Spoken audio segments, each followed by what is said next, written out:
Untired. There we go. I'm bored of you already. And my marker's done. So now I gotta go find a fucking marker.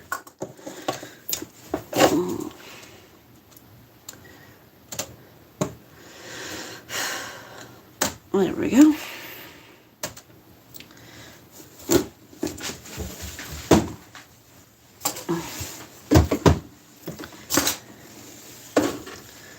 I never even got any of my big ones, so it's probably why I'm slapping these out so fast. Alright, that's a lot more of that, and not enough of this. There we go. So that changed.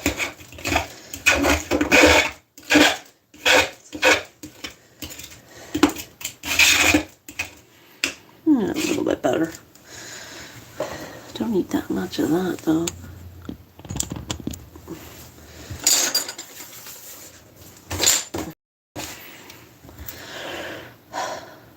And a little bit this way. No, I can't do this before because I can't fucking see. Perfect. Edge of the table, just a little of my fat gut. There we go. We're back.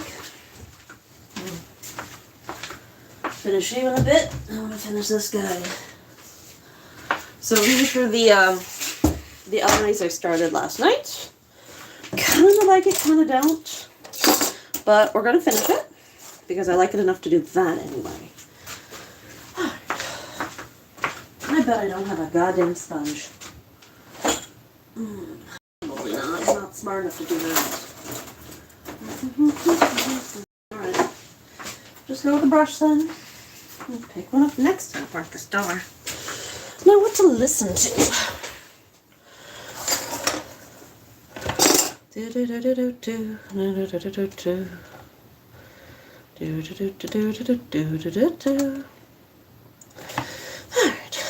Oh, let's plug you in. I don't even know if you fucking work anymore. Okay. I don't know, you want to go back to like Cthulhu mythos or something else?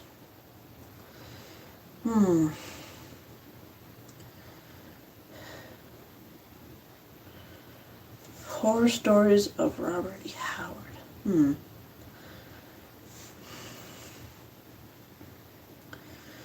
Looks too depressing. We could go. What to listen to? Fan Fiction Power Hour. Ooh, don't like Twilight though. Let's listen to Mark play 3 scary games and not have any context to what he's doing at the same time. How's that sound? Yeah. Let's see. The Guardians of the Book. Tales of the Mythos. Sure. Cthulhu Mythos. We seem to be in that kind of realm. Welcome to Horror Babble. In celebration 'Tis the season of after all. 25 years of Rue Morgue magazine, we're thrilled to present a brand new 5-episode series, Obscure Tales of the Cthulhu Mythos. We'll be kicking the series off with a superb Lovecraftian yarn called The Guardian of the Book by the American author Henry Hesse. This one was first published in the March 1937 edition of Weird Tales and was described as follows. A strange and curious tale of cosmic horror, of the outer ones from beyond the galaxy, and a soul-shattering experience of stark terror. And without further ado,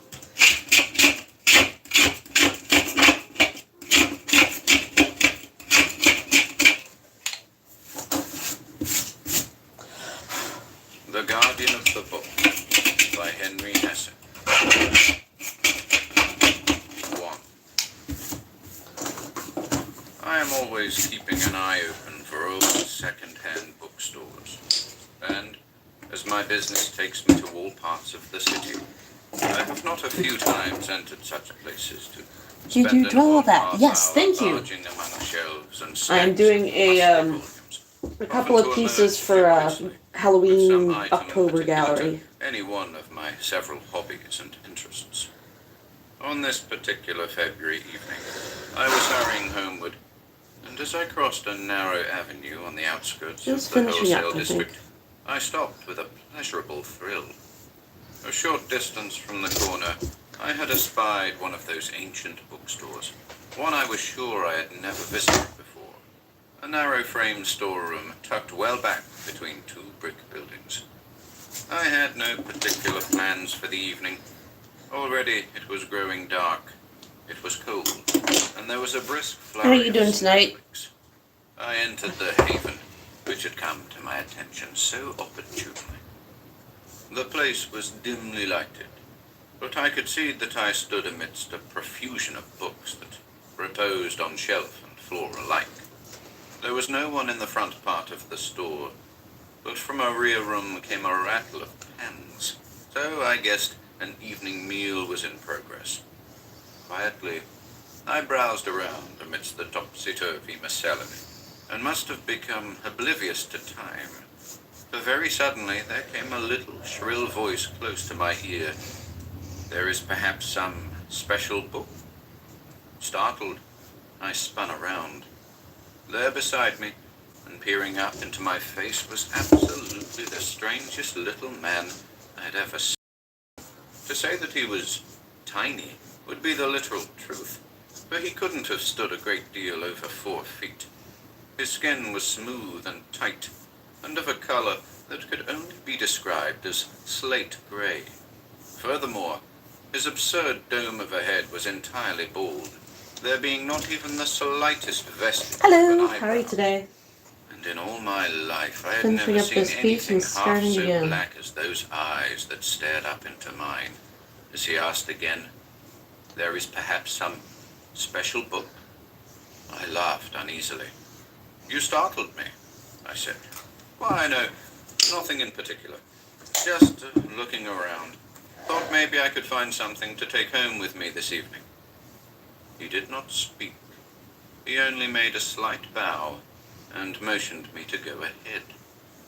As I moved amidst the melange of books, I was aware that the little man's eyes followed my every move, and though his expression hadn't changed, I thought he was watching me with something That's like good. Do amusement. you do any artwork or My eyes anything? moved over the titles, missing none, but there are certain books I always look for, however remote my chances of ever finding any of them. But now, as I surveyed the books about me, I saw that there was no order of arrangement at all. Fiction, biography, science, history, religion, technical, all were confusedly interspersed. For perhaps 5 minutes more I searched, before giving it up as a hopeless task, for I hadn't too much time to spend there seeking for what I wanted.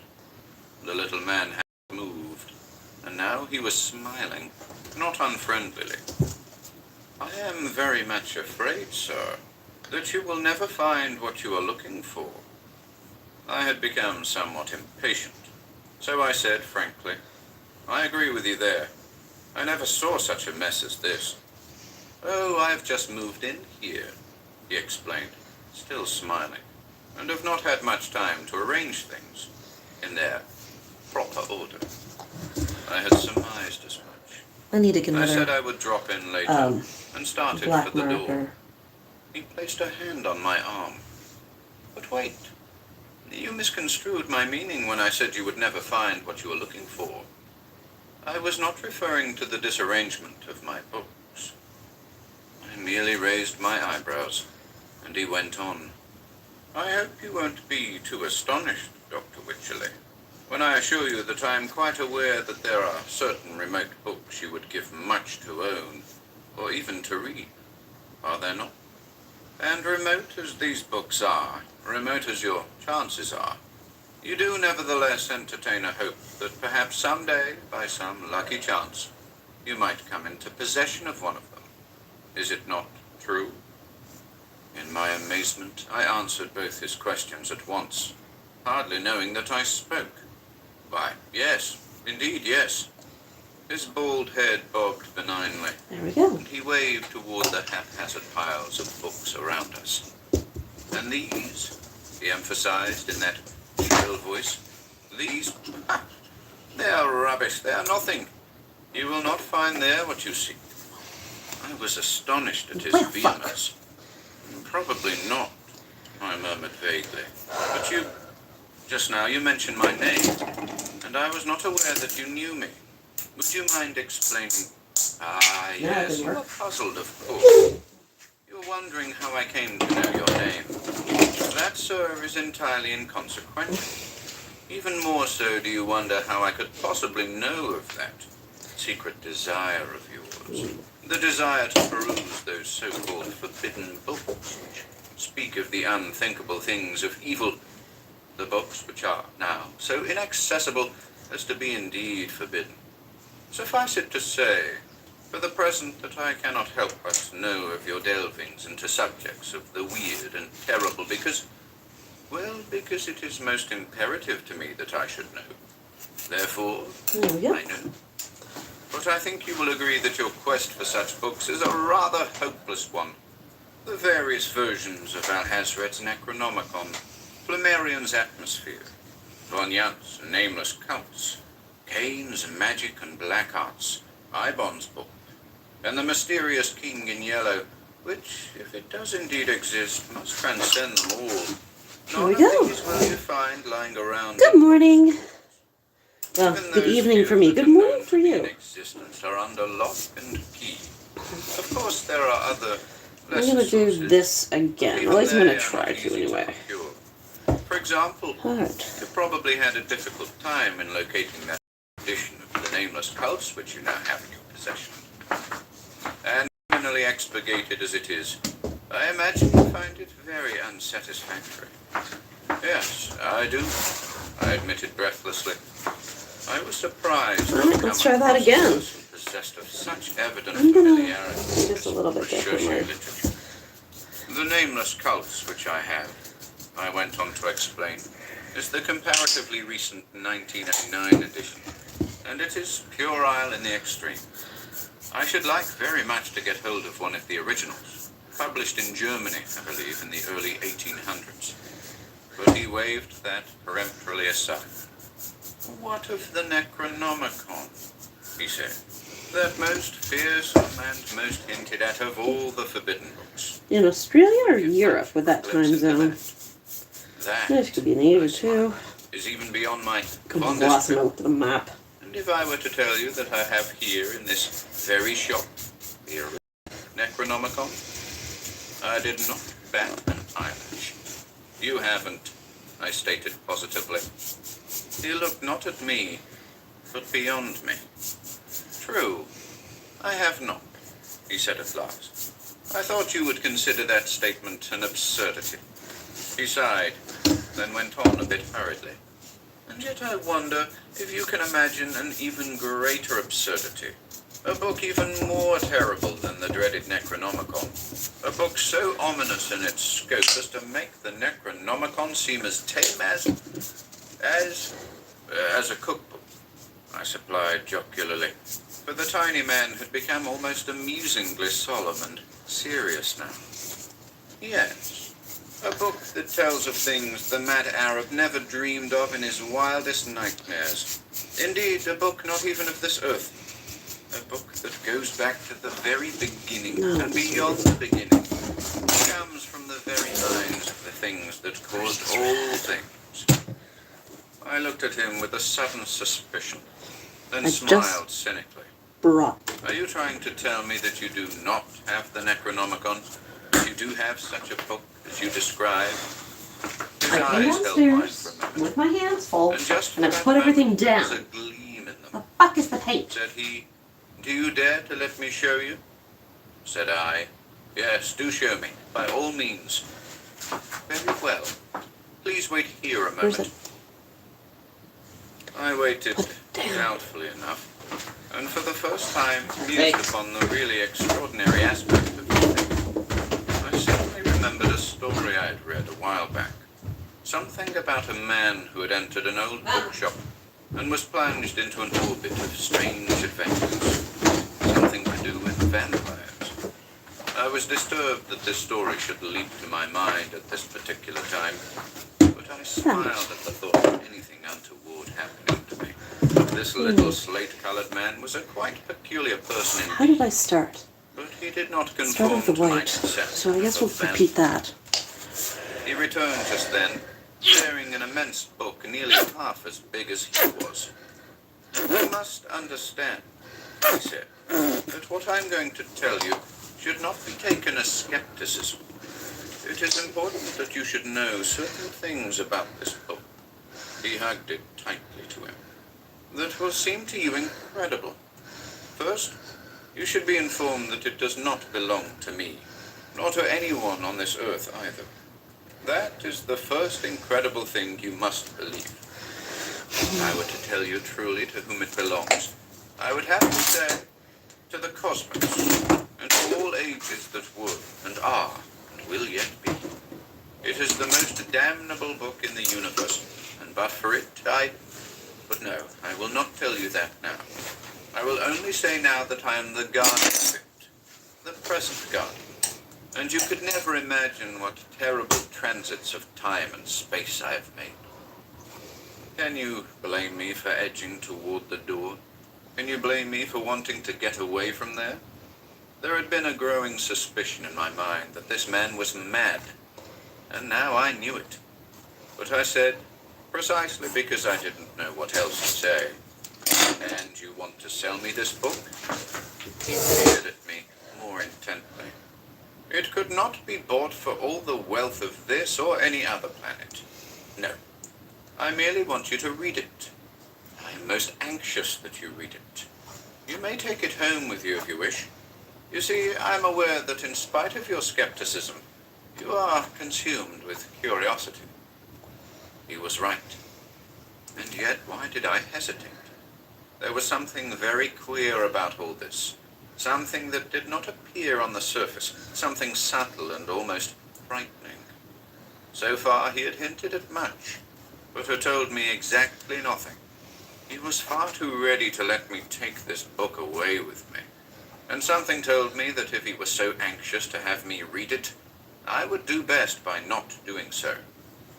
"No thanks," I muttered, and didn't try to conceal a shiver as I turned away. I had had enough.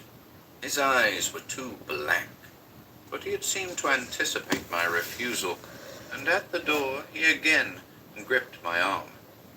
"You may as well know," he said, "that if you had not come here, I would sooner or later have brought the book to you. Knowing what I do know of you and your occult studies, it follows that you are the logical one to be entrusted with this volume. I realize that I've only hinted at things and have told you nothing, but I cannot do more than that now. You must read the book, then you will understand."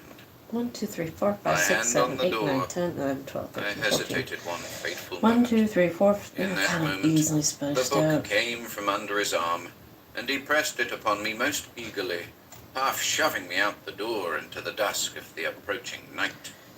And there I stood, with that ponderous volume in my hands, mystified, half angry, yet daring to hope that at last I was in possession of something momentous. With a half laugh and a shrug, I turned homeward.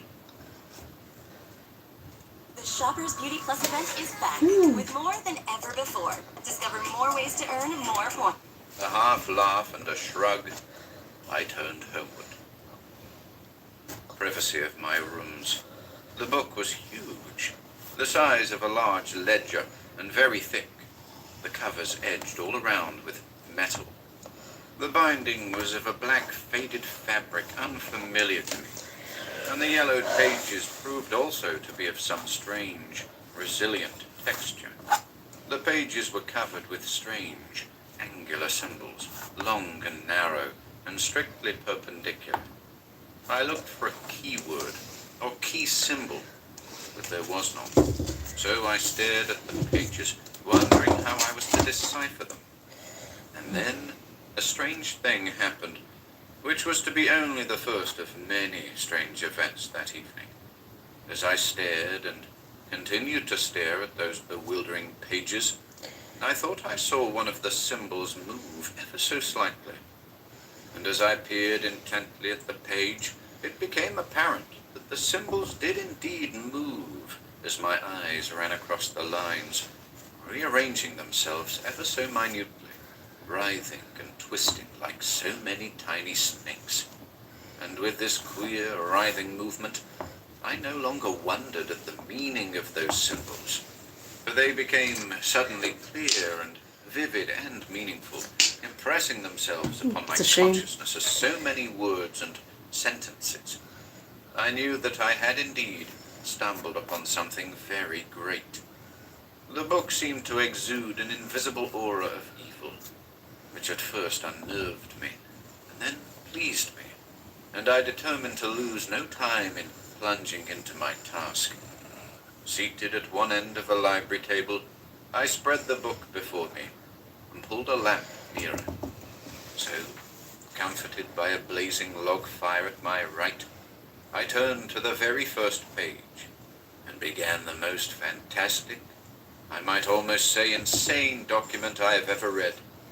Yet, in consequence of what happened, I can never be sure whether it was the document or I who was insane. But here it book ever loosed upon an unsuspecting cosmos. Whoso comes in possession of this book should be warned, and this preface is to serve that purpose. The possessor of this book should be wise to flee from it, but will not. His curiosity is already aroused, and reading even these few words of warning, he will not be deterred from reading on. And reading on, he will be enmeshed, become a part of the plot, and will learn too late that there is left but a single sorrowful alternative of escape. Such is the awful damnability of it, but how they must chuckle with glee. Know then, whoso should read this, that I, Tlavir of Vool, do hereby subscribe the history and origin of the book, so that all manner of men in all time to come may consider carefully before succumbing to the curiosity that is inherent in all men throughout the universe. I had no such warning, and by reason of my folly am fated to be the first guardian. I myself know not yet what that may portend, for, try as I might, I cannot forget my friend, Cthulhu, who all unknowingly launched this horrible jest of the gods, and the fate that was his. Cthulhu had always been something of a puzzle to all who knew him, except, perhaps, to me. Even as a boy he had professed insatiable wonderment of those profound mysteries of time and space, which the wise men of Vool said were not for mere man to know or to seek out. Cthulhu could not understand why this should be. We grew up together and entered the university together, and there Cthulhu became such an avid student of the sciences, particularly of complex mathematics, that he was a perpetual astonishment to the professors. We left the university together, I to enter into my father's business, and Cthulhu, having been awarded an assistant professorship, to continue with certain of his studies. I can never understand why he confided in me by certain of his lines of thought. Nevertheless, I cannot but admit that he sounded rather wild at times. Here we are, he would say vibrantly, tiny motes upon the surface of the planet Vool, deep in the 23rd nebula. The great scientists have told us that much as to our present locality. But what of our destination, the ultimate? Here we have our spinning planet, our revolving system, our drifting nebula, but one among millions that go to make what we call the universe. A universe, we should say, for it is only a particle rushing onward with other particles. Whither, and to what destiny, and for what purpose? For whose purpose, perhaps we should say. And are we never to know? Must we remain ever chained to this miserable little planet? I think not, Tlavir. Man in 1,000,000 years may master the stars, but that will not come in my time, and I cannot wait. And besides, my greed is greater than mere mastery of stars. Look, Tlavia. Suppose that one could discover a way to project himself out. Not among the stars, but beyond, outside of the cosmic globe of stars, to attain a point entirely outside. From there to watch the working of the cosmic dust and the fluid of time. Why, there is no time after all, is there? Must not space and time be one and the same thing, coexistent and correlative, one to the other? Do you not see? And to project oneself quite outside of it, would not that be the realization of our vaunted immortality? And rest assured, there is a way. I could not quite digest this fantastic bit of reasoning, but did not deny the possible truth of his theories. There were several old books to which he often made reference, and I think it was these books which caused his theorizing at times to take a somewhat tangential trend. What of those superstitions, Tlavia, that have come down to us from the ancients who inhabited Vul eons ago? Why must we say superstitions and myths? Why must a man scoff at that which he cannot understand? It is only logical that these superstitions and myths had a definite reason for being. My perusal of certain ancient manuscripts has convinced me of that. Lesson learned. Need to use an ivory Perhaps next probing time. fingers from That's outside okay. reached in and touched Vul ages ago, thus giving rise to those tales that we know very well could not have had birth in mere imagination. That, Tlavia, is why I sometimes think I may be wrong in seeking the way outside. Perhaps it were best for man not to try. He might learn things that it is best not to know. But these latter reflections of his came only seldom. More often he would show me sheafs of paper covered with calculations, and others filled with geometrical drawings, infinite angles and curves such as I had never before seen, some of which seemed so diabolically distorted as to leap from the paper out at me. When he would try to explain his calculus, I was never quite able to follow his reasoning beyond a certain point, although his explanation plus his enthusiasm made it all seem quite logical. So far as I was able to grasp it, there exists an almost infinite number of space dimensions, some of which impinge on our own, and might be used as catapults if one could but penetrate the invisible and tenuous boundary between our space and these hyperspaces. I had never given much credence to any dimensions beyond our familiar three, but Cthulhu seemed very certain. There must be a way, Tlavia. I have ascertained that beyond doubt, and I am sure now that I am working toward the correct solution. I shall find it before long. Aye, Okay. he found it. He found it indeed, and went further than any mortal has ever gone or will ever go again. He could not have known. It was but shortly after my last conversation with him that he disappeared, without trace or reason, was given up as dead, and even I, to whom he had confided all his hopes, did not suspect that I was ever to see him again. But I did. It was 20 long years later when Cthulhu returned as suddenly as he had gone, came direct to me. The marvel of it is that he looked not a day older than when I had last seen him, those 20 long years ago. But the years had lain heavily on me, and Cthulhu seemed shocked at the change. He told me his story. I succeeded.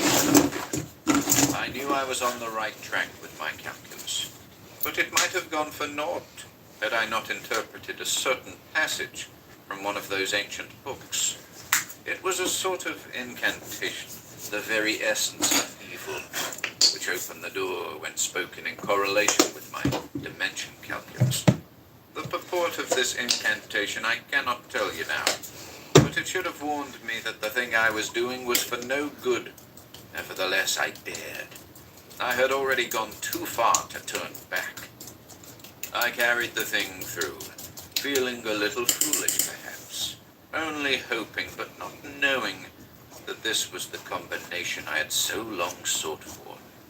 For a moment, it seemed that nothing had happened, and yet I was aware of a change. Something had happened to my vision. Things were blurred, but were rapidly emerging into a clear grotesquerie of impossible angles and planes. But before this vision could become quite definite, I was jerked outward, Talavia, out beyond the curvature of space, out into the space beyond space, where even light turns back upon itself because of the there was left to me only an awareness, but an awareness infinitely more acute than our mere physical one. I was mind. As to them, now I know, Talavia, and it is even as I feared.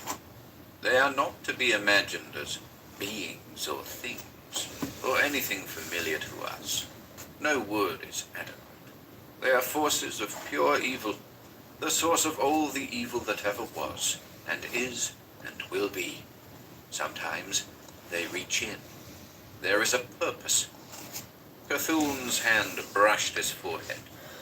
There is much, so very much, Talavia. All is not as clear as it was, but I am beginning to remember. I am beginning... I think those entities of evil were amused with a kind of amusement I cannot now understand. Amused, perhaps, that I should have managed to come out there among them. Assuredly, no mere being had ever done that before. I realize now that had they wished, they could have uttered a word that would have blasted and annihilated me, had they wished. Instead, they kept me among them. There was something about their amusement. Do you remember a certain conversation of long ago, Talavia, wherein I said that our universe was but a particle among other particles, rushing away somewhere, onto some destiny for some purpose? Do you remember also that I said perhaps it was best that man should not know certain things? I have learned many things, Talavia. Things that I now wish I did not know. Monstrous things. Whence the cosmos came, and why, and its ultimate destiny. Not a pleasant one. Most horrible of all is that I am beginning to remember rites performed by those evil ones. Rites involving the cosmos in a most diabolic way. I could not even wonder at my presence out there. All was mind, and mind was all. It would seem that I was large among them, willfully one of them, assisting in certain of those colossal rites, partaking of their evil joy. But at one and the same time, by some unexplainable and inconceivable ultra-circumstance, it seemed that I was aloof and insignificant, a spectator of only some small part of the whole. It seemed that I mingled there among them for countless millenniums, but again it seemed but the smallest fraction of what we call time. But now I know that they merely toyed with me a while, as a child toys with and then tires of a new plaything. They thrust me back to Talavia, and here I am upon Vool again. At first, I thought that I'd awakened from a very bad dream. But it didn't take me long to discover that Vool had traveled 20 years upon its destined path during those many millenniums, or those few seconds that I was in that timeless place. And you will go back again? I asked eagerly, for by his very sincerity I believed his story. I cannot, even if I would, nor can any mortal again. They have closed the route now for all time. And it is well so. To them, as I have said, I was but a moment's amusement, but not too insignificant for all that, because they gave me warning. They thrust me back, and this was the warning.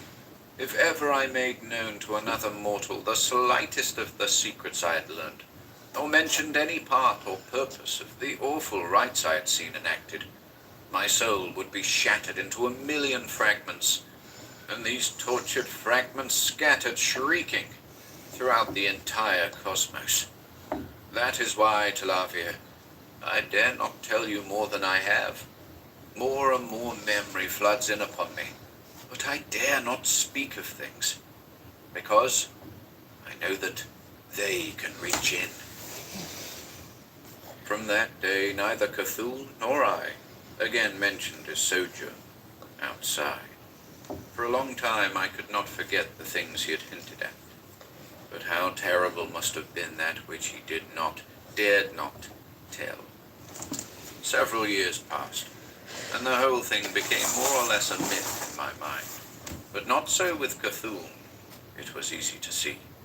The 20 years that had ignored him now reached out malign fingers and took their toll. Vexation, discontent, restless broodings of the mind, all served to change him pitiably. He came to me then one day, and broached the thought that had been preying upon him. He could not, he said, remain silent. He was sick of the blind groping of men after knowledge. It lay in his power to give them the answers to cosmic secrets, which they had sought out slowly for years, and things besides, of which they had never guessed. And terrible though those secrets were, man should know all. Thoughts and memories crowding upon Cthulhu's tortured brain screamed for outlet, and there was but one resource. He had determined to write down the history of his adventure outside, to tell of all the things he had experienced and learned. As to the warning which the entities of evil had given him, it was nothing. Years had gone by, Cthulhu reasoned, and surely they must have forgotten. We were puny, and they reckoned with universes.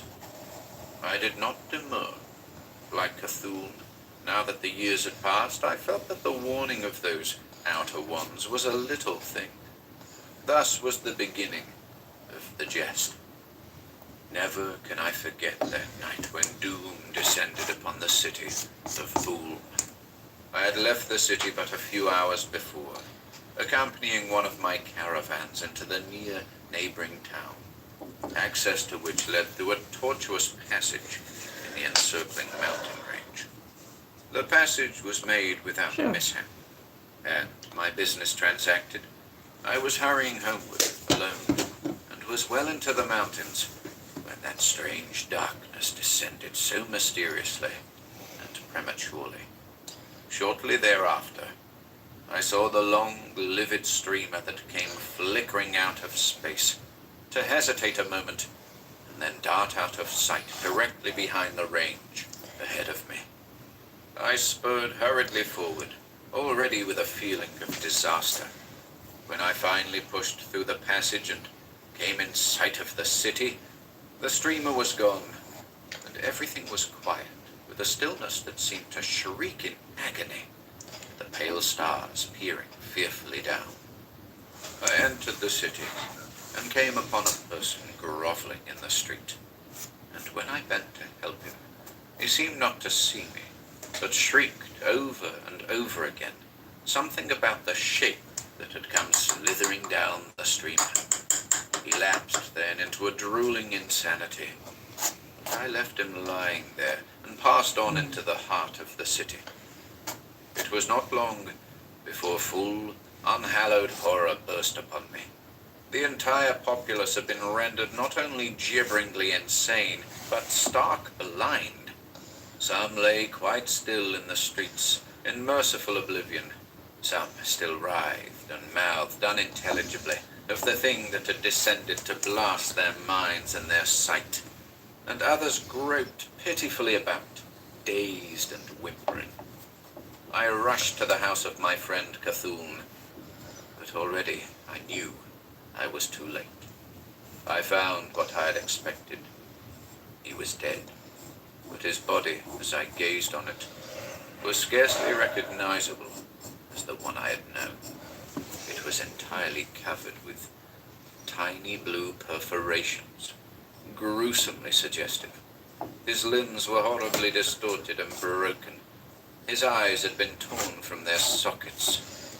Two great holes gaped in his face, from which something oozed, and his lips were drawn back in such a frozen, exaggerated grin that I turned quickly away. Scattered about in profusion were loose pages upon which I recognized my friend's fine writing. Well did I know what that writing was and what it portended, and in a sudden insane frenzy I gathered them all up, stuffed them into my clothes, and fled from there in precipitate horror. Precipitant horror. I crossed the 3 great oceans of Vool, and after many mishaps reached the abhorred continent of Delag.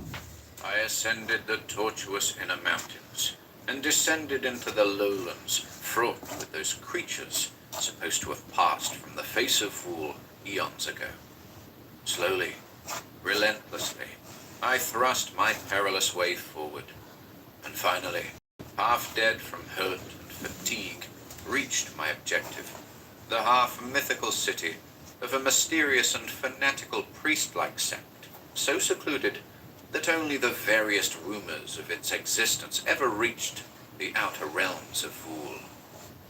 I was taken in, and my wounds were ministered to, for all are welcomed, and none are questioned who manage to reach there.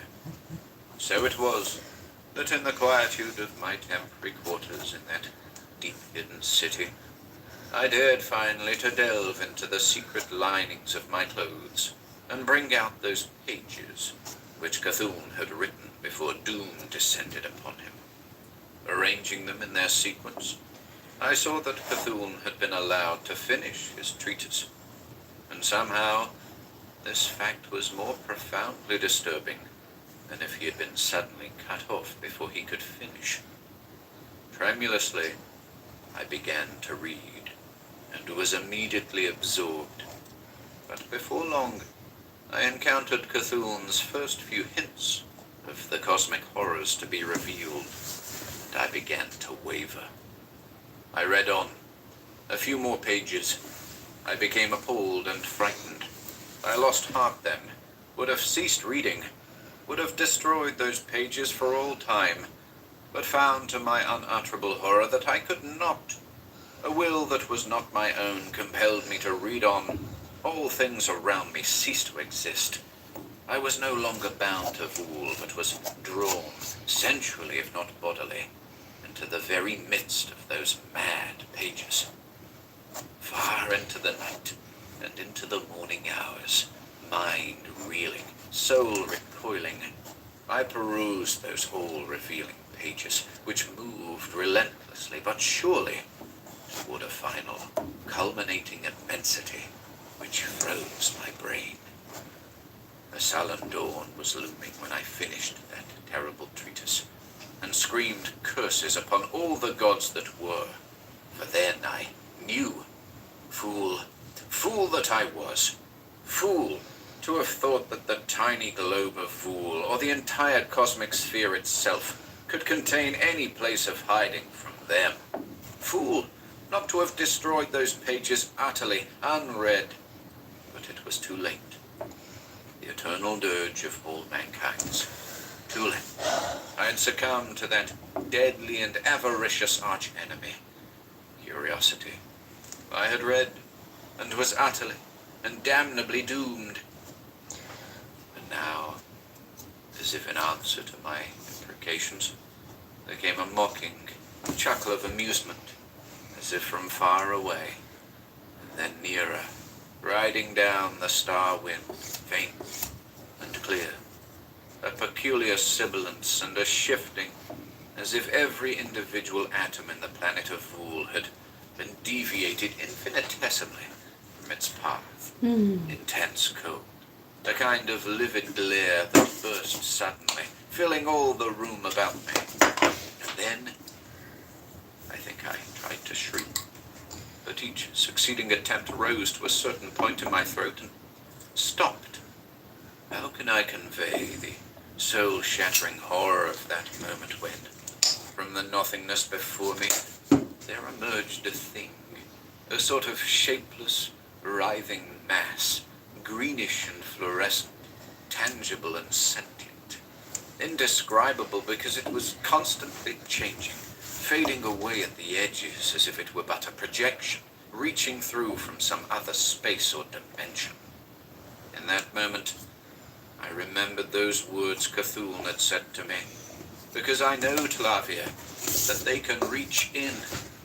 In that moment, I knew what manner of thing confronted me, knew that this was the shape that had descended upon the city of Boom those many months ago to blast all intelligence. I knew that I must shriek to save my mind, tried again and again, but could not. And then, as I closed my eyes against the blinding brilliance of it, felt my mind slipping slowly away, there seemed to emanate from the thing a radiance to touch my brain with a soothing coolness. The first icy wave of horror passed over me and left me calm with that utter impassivity born of hopelessness. So it was that there in the cold dawn of that nameless city, I listened to the pronouncement of the doom that was to be mine. I say listened, but there was no sound. The thing was polychromatic, with an interplay of colors, many of which I was certain were alien to this universe. And with every scintillating change of color, thought was sent pulsing into my brain. The fate reserved for me, the thing scintillated, was not to be as Cthulhu's, nor as those other unfortunates back in the city of Boom, for I was the very keynote upon which they based their jest. Not until the person whom I knew as Cthulhu had found the way out there had they ever so much as suspected the existence of such animalia on the tiny spheres. Observing closely then, they discovered that many of the spheres abounded with such creatures, and they were amused at the colossal impudence of this one. Probing Cthulhu's mind, they discovered that it was his inherent curiosity which had made him seek for the answers to galactic secrets, and finally to find the way out there. This phenomenon of curiosity or aspiration, they discovered, was a universally inherent quality of these animalia. Furthermore, it was a quality of good to which they, being forces of pure evil, were opposed. Then it was that they conceived their jest. They thrust Cthulhu back upon Vul with that dire warning which he had almost whispered to me. To them, who are timeless and therefore omnipresent, the phenomena which Cthulhu knew as past and future were as one. They had foreseen that Cthulhu would not heed that warning. And the thing went on. Knowing well the fate that had been his, I had had every opportunity to destroy those pages he had written. But it was foreseen, indeed foreordained, that I should read. And now those pages would never be destroyed. I would bind them well into a book that would be imperishable all through the ages. And upon that book they would cast a curse to await any who dared to peruse it.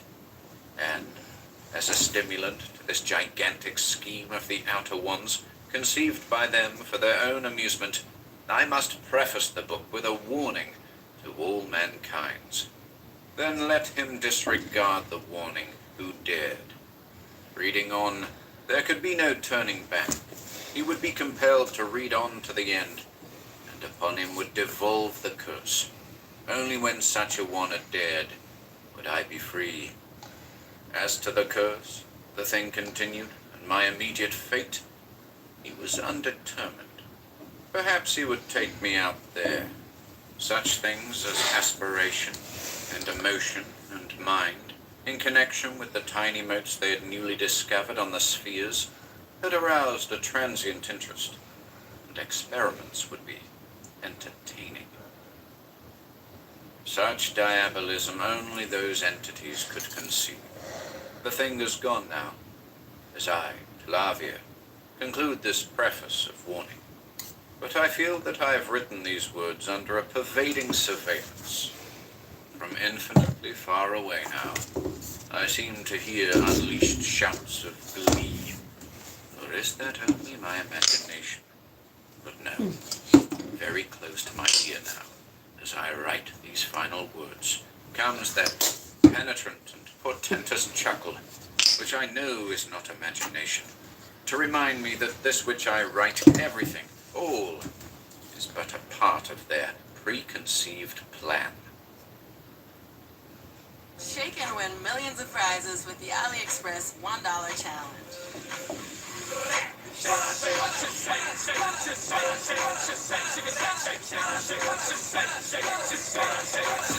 Shut up. Preconceived plan. 3. The book lay there, opened wide, flat on the table before me. Thus had the preface ended, on the left-hand page.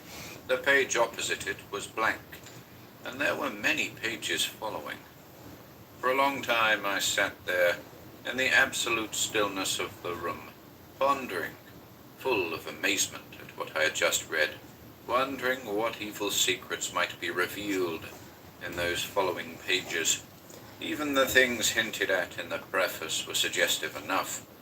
I recalled with a start how anxious that tiny slate-colored man had been for me to read the book, and I wondered if, indeed, the curse would be transferred to me if I dared to turn the page and read on. Abruptly I came to my senses with a little laugh. "Nonsense," I said aloud to the room. "What am I thinking of? Such things as that can't be." My hand reached out to turn the page.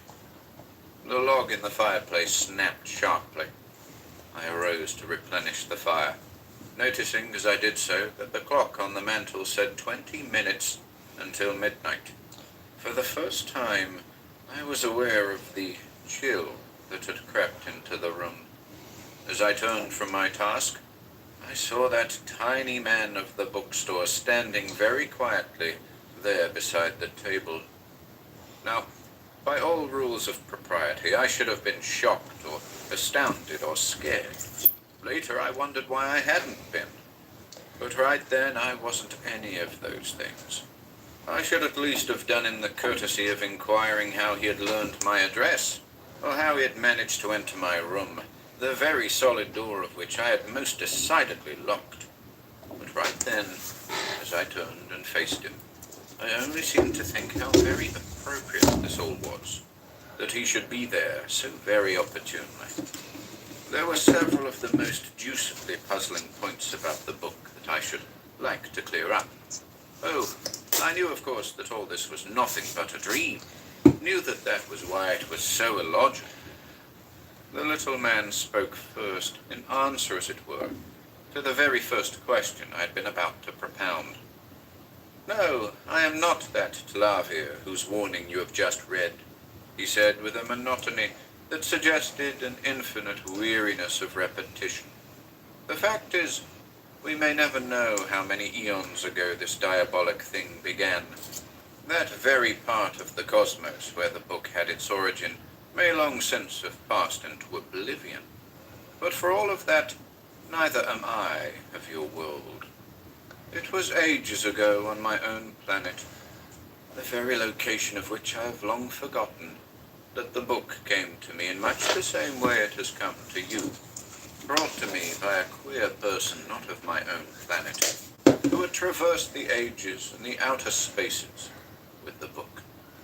I was an avid student of the vaguely hinted at, pre-mundane creatures supposed to have inhabited my world before it swam into light out of the darkness. Just as you have read, so did I read, eagerly, and just as you now doubt, appalled at the thought of the immensity that might be, so did I doubt. As you now hesitate before the book, so did I hesitate. But in the end, I gestured impatiently at the thought he was trying to suggest to me. Whatever kind of hoax this was, it was silly.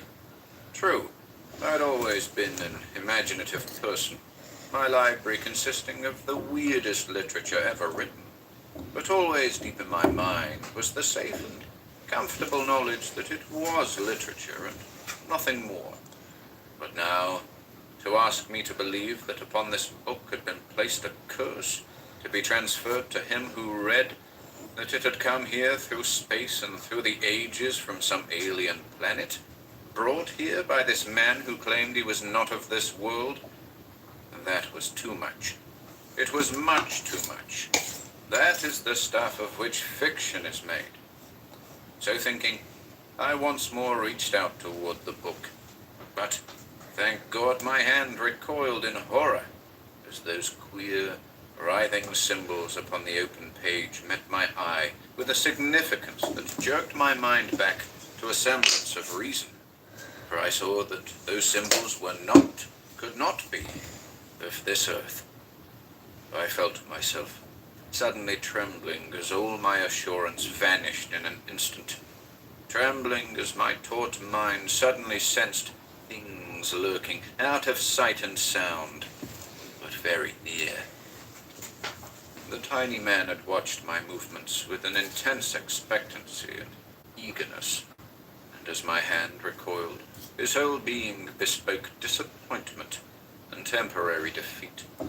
But this was only for an instant, and then he too seemed to sense some invisible presence close at hand, stood poised, very still, head erect, as if listening to something that I could not hear, something I was not meant to hear.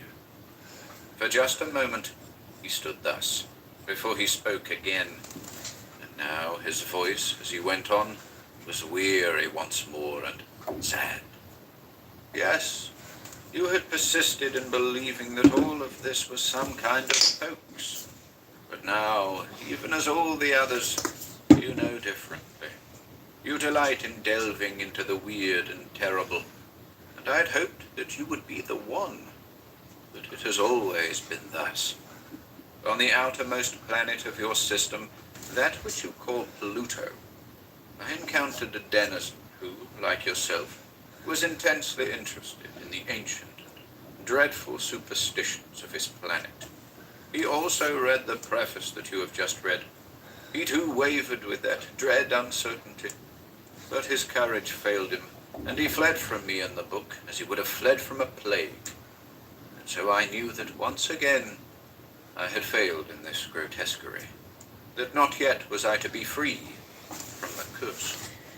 But it has been so long, and nowhere can I escape those tortures of mind and soul which they inflict upon me at their will. For it is from them that I derive the immunity to the terrors of outer space, and that hitherto unsuspected power of darkness which transcends by far the power of light, by which I am enabled to traverse the space between planets and between galaxies. But no single moment, no single thought of my own.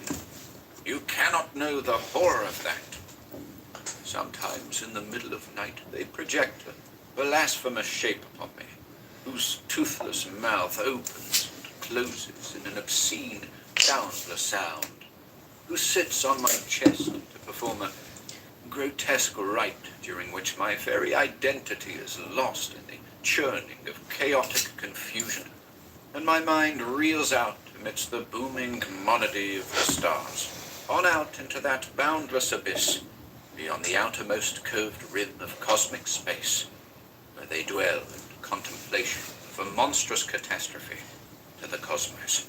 Nay, it is more than a contemplation. The thing has begun, is being done now. And out there I have assisted in this thing, the very immensity of which would drive one mad who knew. I would welcome madness, but they will not even let me go mad. His voice, ordinarily thin and shrill, had reached a penetrating shriek. But, I said at last in a sort of triumph, if you are so anxious for me to read this book, these very things you tell me defeat your purpose. If this whole crazy thing is not a dream, which I believe it is. He almost reeled as he put his hand to his head. That is because you do not know the malign cunning of them who conceived this plot. my very thoughts. The words I speak come from them. I am theirs. An almost imperceptible pause during which he again seemed to listen to that which I could not hear, and he continued. But consider well. The book reveals secrets which can be yours, knowledge of which you have scarcely dared to dream. Why, you have not even thought to connect that Cthulhu mentioned in the preface with that tentacled and ever-damned Cthulhu, reputed to have come to Earth eons ago by way of the planet Saturn, to which it had previously fled from depths beyond your solar system. You can know when and loathsome Sathagua came, and why, and other obscenities of subhuman legend hinted at in your Necronomicon and other forbidden books. Nyarlathotep and Hastur, the abominable Ego, frightful and omniscient Yog-Sothoth, ponderous and proboscidean Shog-Nathorn, and Behemoth the Devourer. You will converse with the Whisperer in darkness. You will know the meaning of the affair that shambleth in the stars, and will behold the hunters from beyond.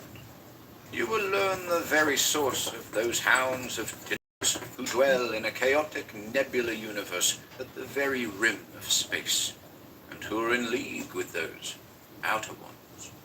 All of these things, with which you are vaguely familiar through your readings, will you know, and much more. In the pages of the book, which go beyond the very beginning, are revealed secrets which the wildest flights of your imagination cannot begin to comprehend. Your mind, now such a puny thing, will expand to encompass that entire infinite arcanum 6 of all pieces by matter. Monday. And you may learn in I've what manner got the 3 of entire them cosmos, done, so. spewed forth by an evil thought in the mind of a monstrous thing in the darkness. You will see that this cosmos, which we consider infinite, is but an atom in their infinity, and you will behold the appalling position of our cosmos in that larger infinity, and the obscene rites in which it plays an integral part. You will know the histories of suns and nebulae, and yours will be the power of bodily transposition between planets, or even to galaxies so remote that their light has not yet reached Earth. How can I describe those few minutes? His shrill voice going relentlessly on, the book lying open there on the table between us, the flames in the fireplace throwing flickering shadows about the room.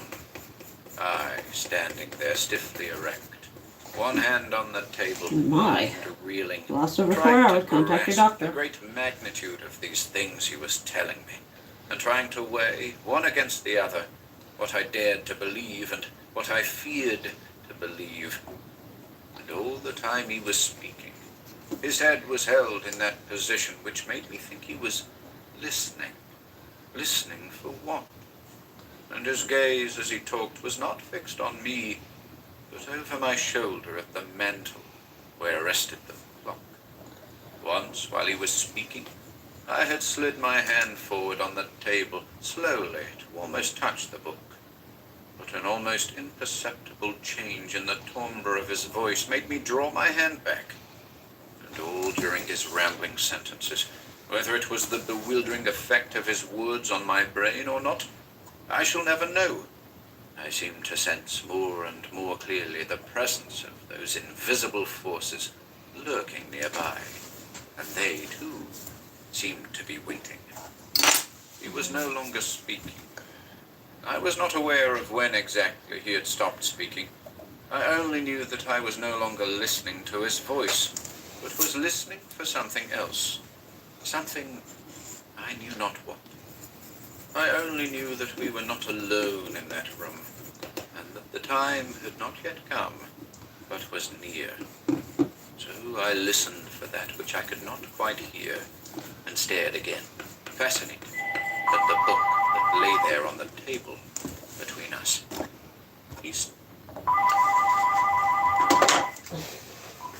Hello? Painting more eyeballs.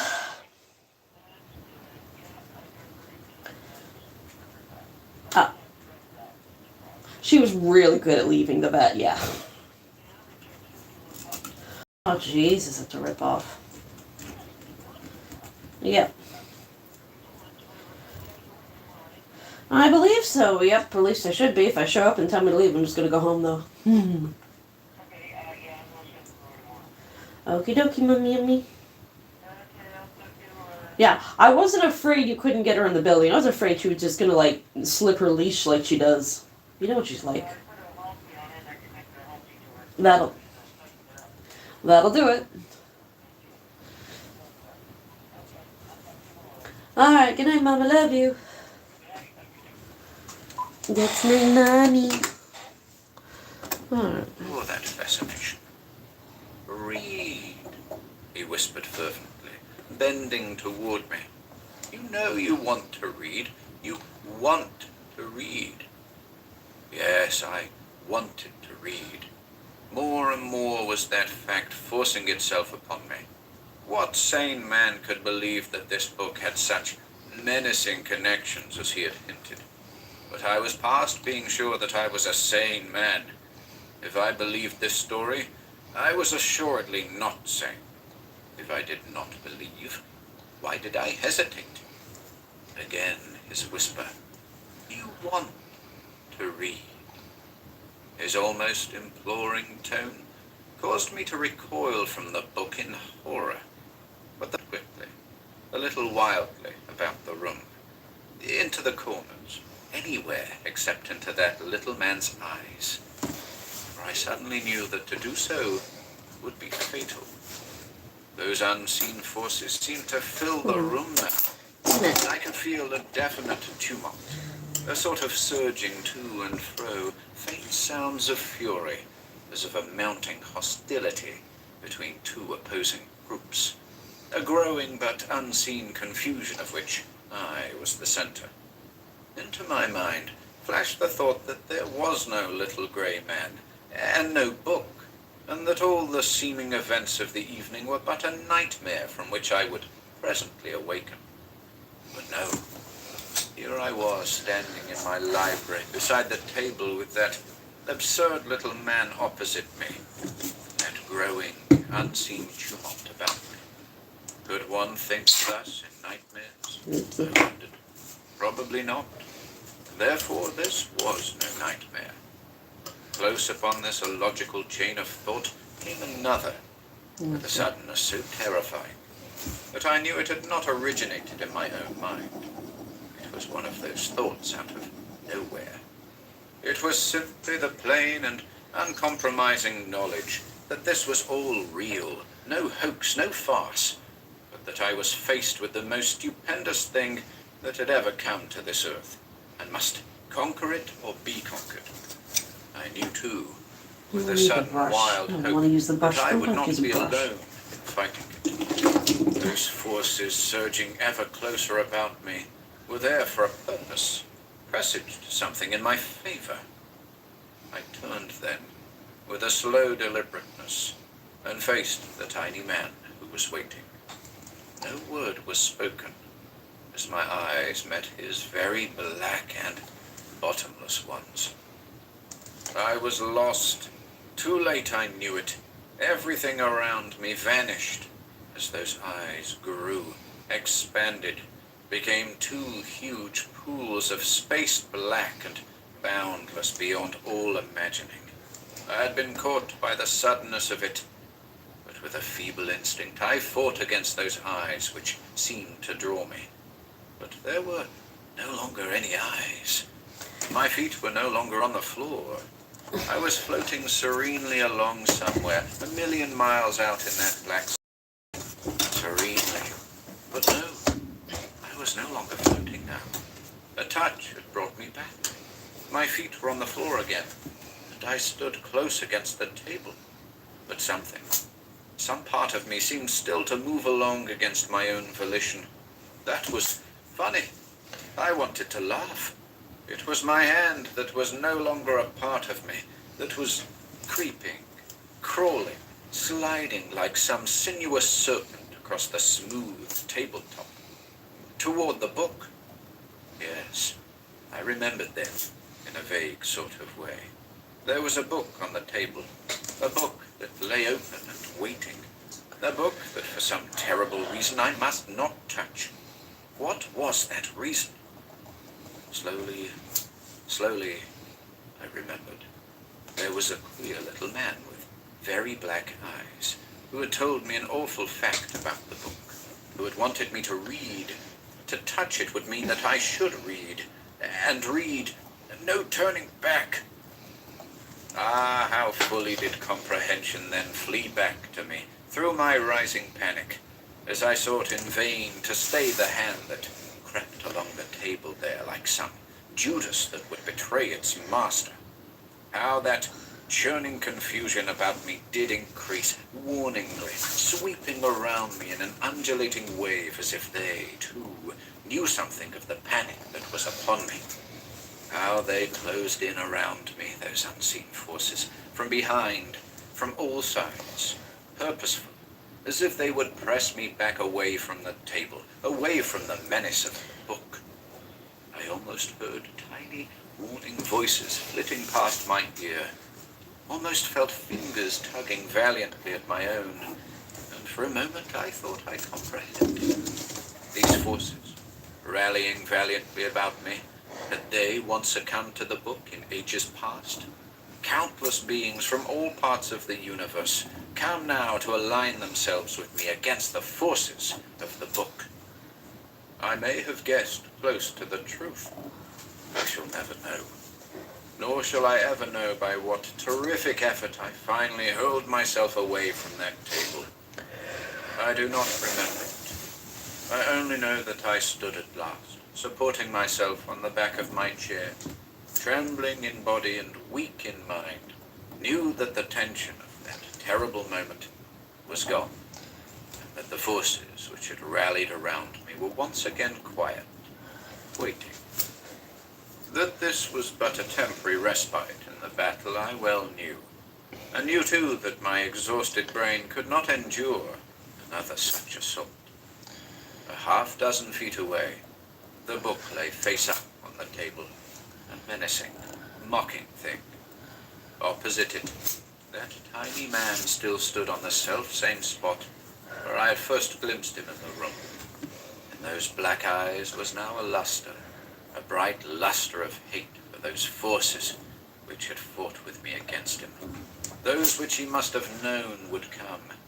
How many times had they defeated him, I wondered? Had each of them once been a guardian of the book as he was now?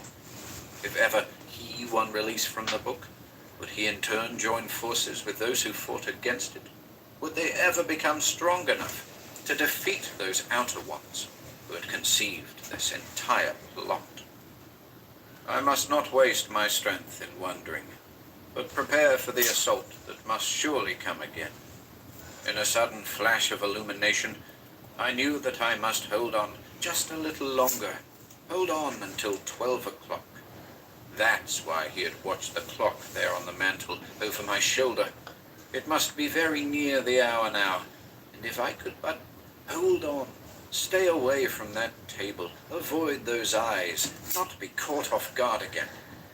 But how futile a thought. In that very instant, the huge, swimming blackness of those eyes again caught me with that fierce tenacity, again swept me up and away beyond all suns and stars, out into that vast darkness which cradles the universe. I was like a man drowning, who in a few brief seconds sees his entire past unfolded. I saw instead my future, a future of dark terror, torture, amid the vague forms and fears of that outer place. Even as I floated serenely in that terrible darkness, I could seem to see those forms, those outer ones, indescribably repulsive for all their vagueness, peering past me with malicious glee at some drama being enacted for them, as it had been how many times before. And this time I was a part of that drama. And yet there seemed to be another part of me, far away and unimportant, A part of me that tried to make me see that this darkness was the illusion, not the reality, that struggled with a feeble sort of intensity to thrust this darkness away. How foolish, how useless. Now that other part of me was trying to remember something that had seemed important a long time ago. Something to do with... But no, it was useless. Wait, had not that darkness all about me suddenly shivered, like water whose smooth surface is disturbed? Again, now fading, receding. Had not something brushed my cheek just then? Was that a whisper in my ear? A number of whispers now, eager, urgent. The blackness around me receded rapidly, dissolved into 2 ebony pools that fled far away into space, becoming tinier, until they stopped to peer back at me. With a shock, I was once again back in the familiar room, felt the floor under me, stood close against the table, and was gazing at the twin ebony pools that were the tiny man's eyes. But in those eyes was now something of consternation and distress, dismay in those eyes. As before, with no volition of mine, my hand was gliding smoothly across the tabletop toward the book. As before, that surging of unseen forces was all about me. But now there was no confusion, no haste, no panic. There was instead a kind of unseen jubilation and pulsing of triumph. But still those flitting little voices passed my ear, faint. Well, I don't know. I forgot how many eyes come but in seemed to colors. urge me in something that I could not Where's my copper? quite grasp. I must try to be ready, whatever would come. My hand touched the book. It moved over the opened page. Now, act now, act. The hand, which before had tried to betray me, now acted in a flash. I seized the book, whirled and cast it straight into the blazing fire behind me. Immediately, everything about me was a wild joy of triumph. But this lasted only a moment, and then all was quiet and still. Those forces, or beings, or whatever they were, had once more triumphed, and now were gone back to whatever realm they had come from. But as I look back at it all now, it seems a nightmare, and I cannot be sure. I am not even sure whether those words, act now, act, were whispered in my ear, or whether they came screaming from my own throat in the tenseness of that moment. I am not sure whether some force entirely outside of myself caused me to seize and fling that book, or whether it was a purely reflex action on my part. I had no intention of doing it. As for that tiny man beyond the table, he did not even leap to intercept. He did not move. He seemed to become even smaller. His eyes were once more very black, but somehow pitiable, not even reflecting the fire into which he gazed. For a few seconds he stood there, the very aspect of infinite sorrow and utter hopelessness. Then, very slowly, he walked over to the fireplace and reached a thin hand, as it seemed to me, into the very flames, and from those flames picked out the book, the age-old, parchment-like pages of which had not even burned. Of what happened next, I hesitate to write, for I could never be sure how much of it was real and how much hallucination. In my fall to the floor, I must have struck my head a pretty hard wallop, for I was several days in the care of a doctor who for a while feared for my mind. As I said, the tiny man had picked up the book from the flames. I am sure no word was spoken. The next thing that happened was a sound, and it was a chuckling sound of such portentous diabolism as I hope never to hear again, seeming to come from far away, but approaching nearer and nearer, until it seemed to emanate from the four walls of the room. Then came a blinding glare of light, That sounds right, son. But it was exactly that. Blinding hardly describes it. But I know of no stronger word. And it's at this point that I am not certain. I may have fallen and struck my head and become unconscious right after that glare of light. Or I may really have seen what I seemed to see. I'm rather inclined to the latter belief. So vivid did it seem at the time. How often I have read stories in which the author, attempting to describe some particularly awful thing or scene, has said, "It is beyond the power of my pen to describe," or words to that effect. And how often I have scoffed. But I will never scoff again. There before me in that moment was the indescribable in reality. I will, however, make a feeble attempt. What I saw, or seemed to see, must have been that same thing from outside which Pelavia described in the preface of the book. One moment it wasn't there, and the next moment it was there. I suppose the glare of light occurred in that interval between the wasn't and the was. But there it was. I can look back upon it now with a sort of grim humor. It was pretty big, and seemed to be sticking through from some other space or dimension, just as the fellow had said in the preface. It wasn't an arm, or a face, or a tentacle, or a limb of any sort. Nothing but a part, and I wouldn't want to say what part. It was all colors and colorless, all shapes and shapeless, for the simple reason that it changed color and shape very rapidly and continually, always disappearing at the edges, not touching the floor or any part of the Didn't room. add any white to that. More Maybe than for the that, next I one. cannot Maybe for say. this one. I had looked upon it for barely the count of 1, 2, 3, when everything was suddenly black, and I could not feel the floor under me at all.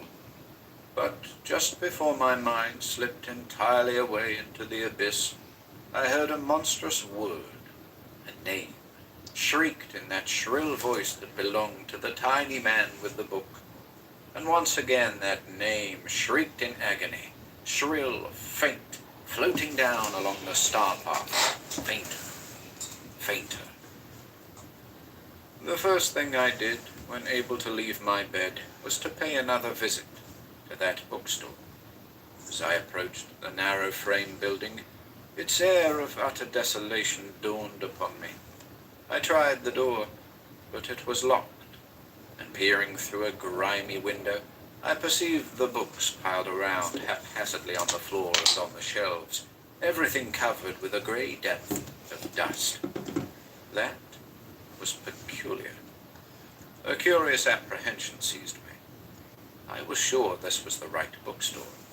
There could be no mistaking it. I had considerable difficulty finding out who the owner was, but I finally located him. A tall, raw-boned, rather unkempt man. "Oh," he said, in answer to my question. "You mean the place down on 6th Avenue? Yes, I own the place. Used to run a bookstore there. Business bad, so I locked it up. All of 6 months ago, I reckon it was. I might make another stab at it sometime." "No, I've never unlocked the place since." "Yeah, sure. Of course I'm sure." "What? A man about 4 feet tall, with grey skin and no eyebrows? Hell no." He looked at me as though he thought I was crazy, so I didn't pursue the matter further.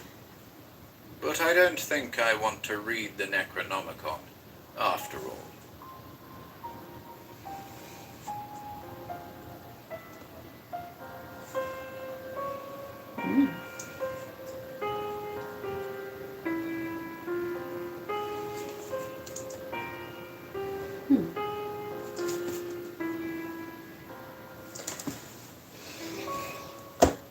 I forgot which way is up. The egg goes on the bottom.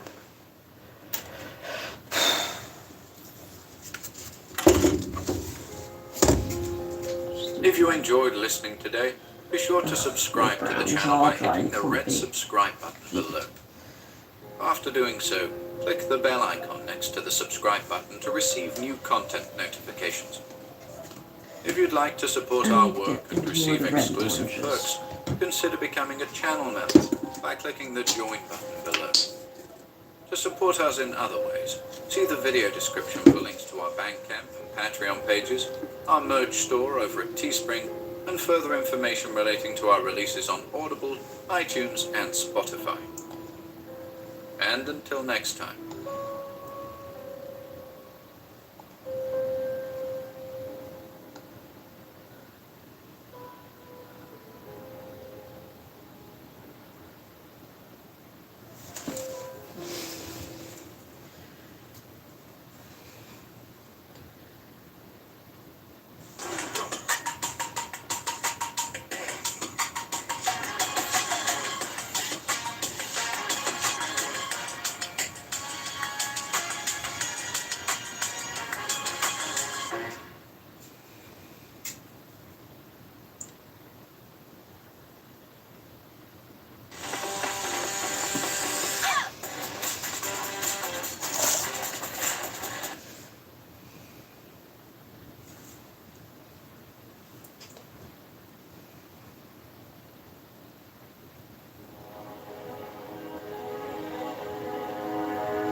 Welcome to Horror Babble. Obscure Tales of the Cthulhu Mythos continues today with a tale of Egypt by the great Robert Bloch, Fane of the Black Pharaoh. First appearing in Weird Tales in its December 1937 edition, the story was given the following description. Terrible was the fame of Nephron-Ka, and more terrible still was the destiny that Captain Carteret read on the walls of the red-litten underground corridors. We hope you enjoy it. There we go. And then I get, yeah, a little white in there, that's fine. Fane of the Black I like the Pharaoh multiple color eyes. I by can't help it. Robert That's what I like. Ah, I put that! One. I should have been paying more attention. Liar, Ah. said Captain Carteret. The dark man did not move, but beneath the shadows of his burnous, a scowl slithered across a contorted countenance. But when he stepped forward into the lamplight, he smiled. That is a harsh epithet, Effendi, There we thought the go. dark man. Huh? Captain Carteret stared at his midnight visitor with quizzical appraisal. A deserved one, I think, he observed. Consider the facts. You come to my door at midnight, uninvited and unknown. You tell me some long rigmarole about secret vaults below Cairo, and then voluntarily Alright, that is now I need to correct, wait for this to dry. assented the Arab blandly. He met the glance of the scholarly captain calmly. I won't see it. Why should you do this? Pursued Carteret. If your story is true, and you do possess so manifestly obscure, why should you come to me? Why not claim the glory of discovery yourself? I told you, Effendi, said the Arab, that is against the law of our brotherhood. It is not written that I should do so. Alright. And knowing of your interest in these I things, cannot finish the shark without the marker, and the marker is dead. you came to pump me for my information. No doubt that's what you Marker's mean, dead. retorted the captain acidly. You I beggars don't have really some want to use a devilishly Sharpie because I clever don't feel like ways getting of high as fuck underground tonight. information, don't you? So far as I know, you're here to find out how much I've already learned, so that you and your fanatic thugs can knife me if I know too much. Ah. The dark stranger suddenly leaned forward and peered into the white man's face. Then you admit that what I tell you is not wholly strange. You do know something of this place already. Suppose I do, said the captain, unflinching. That doesn't prove that you're a philanthropic guide to what I'm seeking. More likely to pump me, as I said, than dispose of me and get the goods for yourself. No, your story is too thin. Why? You haven't even told me your name. My name. The Arab smiled. That does not matter. What The does worst part is I matter know I have two of these, and I can only find the old double. But since you have admitted at last that you do know about the crypt of Nephron-Ka. Perhaps I can show you something that may prove my own knowledge. He thrust a lean hand under his robe and drew forth a curious object of dull, black metal. This he flung casually on the table so that it lay in a fountain of lamplight. Captain Carteret bent forward and peered at the queer I metallic didn't paint the thing. white teeth. Fuck. His thin, usually pale face now glowed Busy, fuck with off. concealed expression. He grasped the black object with twitching fingers. The seal of Nephron-Ka, he whispered. When he raised his eyes to the inscrutable Arabs once more, they shone with mingled incredulity and belief. It's true then, what you say, the captain breathed. You could obtain this only from the secret place, the place of the blind apes where Nephron-Ka bindeth up the threads of truth. The smiling Arab finished the quotation for him. You too have read the Necronomicon then. Carteret looked stunned. But there are only 6 complete versions, and I thought the nearest was in the British Museum. The Arab's smile broadened. My fellow countryman, Alhazred, left many legacies among his own people, he said softly. There is wisdom available to all who know where to seek it. For a moment, there was silence in the room. Carteret gazed at the black seal, and the Arab scrutinized him in turn. The thoughts of both were far away. At last, the thin, elderly white man looked up with a quick grimace of determination. I believe your story. For a moment, he assumed complete psychic mastery of the situation. First, you must tell me what you know, he commanded. Then I shall reveal the rest. Carteret, unconscious of the other's dominance, complied. He told the stranger his story in an abstracted manner, while his eyes never swerved from the cryptic black amulet on the table. It was almost as though he were hypnotized by the queer talisman. The Arab said nothing, though there was a gay gloating in his fanatical eyes. Yay. I know they mean happy. Pardon me, Jesus. Carteret spoke of his youth, of his wartime service in Egypt, and subsequent station in Mesopotamia. It was here that the captain had first become interested in archaeology and the shadowy realms of the occult which surrounded it.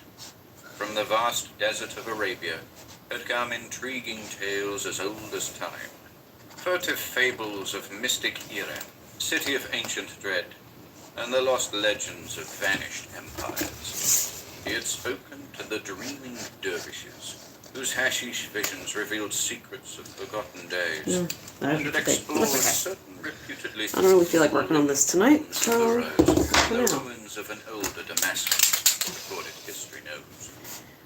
In time, his retirement had brought him to Egypt. Here in Cairo, there was access to still more secret lore. Egypt, land of lords. Close enough for now. We gotta repaint the blue and all that shit. Carteret had learned of priests and pharaohs. I need to make another nightmare. Let's see what's on the list. Fabulous pyramids. Something inspiring. Civilization was but a cobweb surface upon the sleeping face of eternal mystery. Here, beneath the inscrutable shadows of the pyramids, the old gods still stalked in the old ways. The ghosts of Set, Ra, Osiris, and Bubastis lurked in desert ways. Horus, Isis, and Sebek yet dwelt in the ruins of Thebes and Memphis. I could do with a abided white in the pen. crumbling tombs below the Valley of Kings.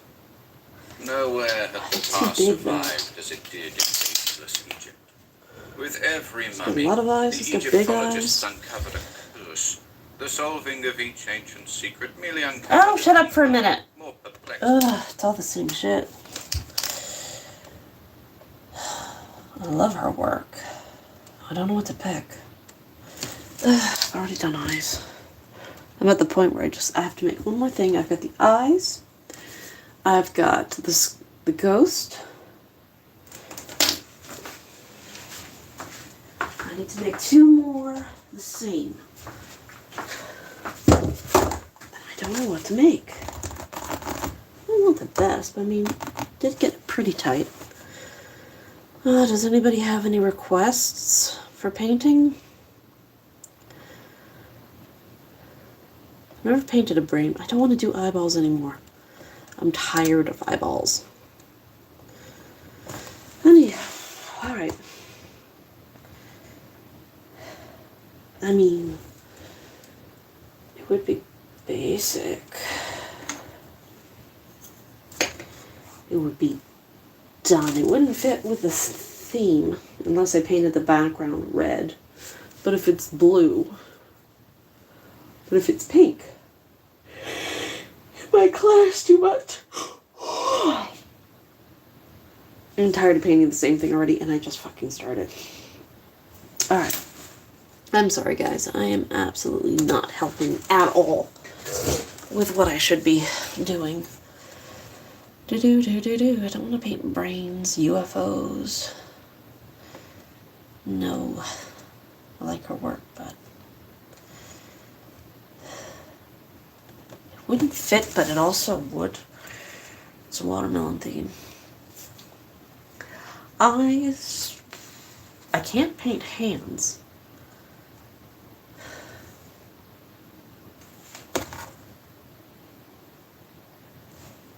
If only. Cut it off, glue it on.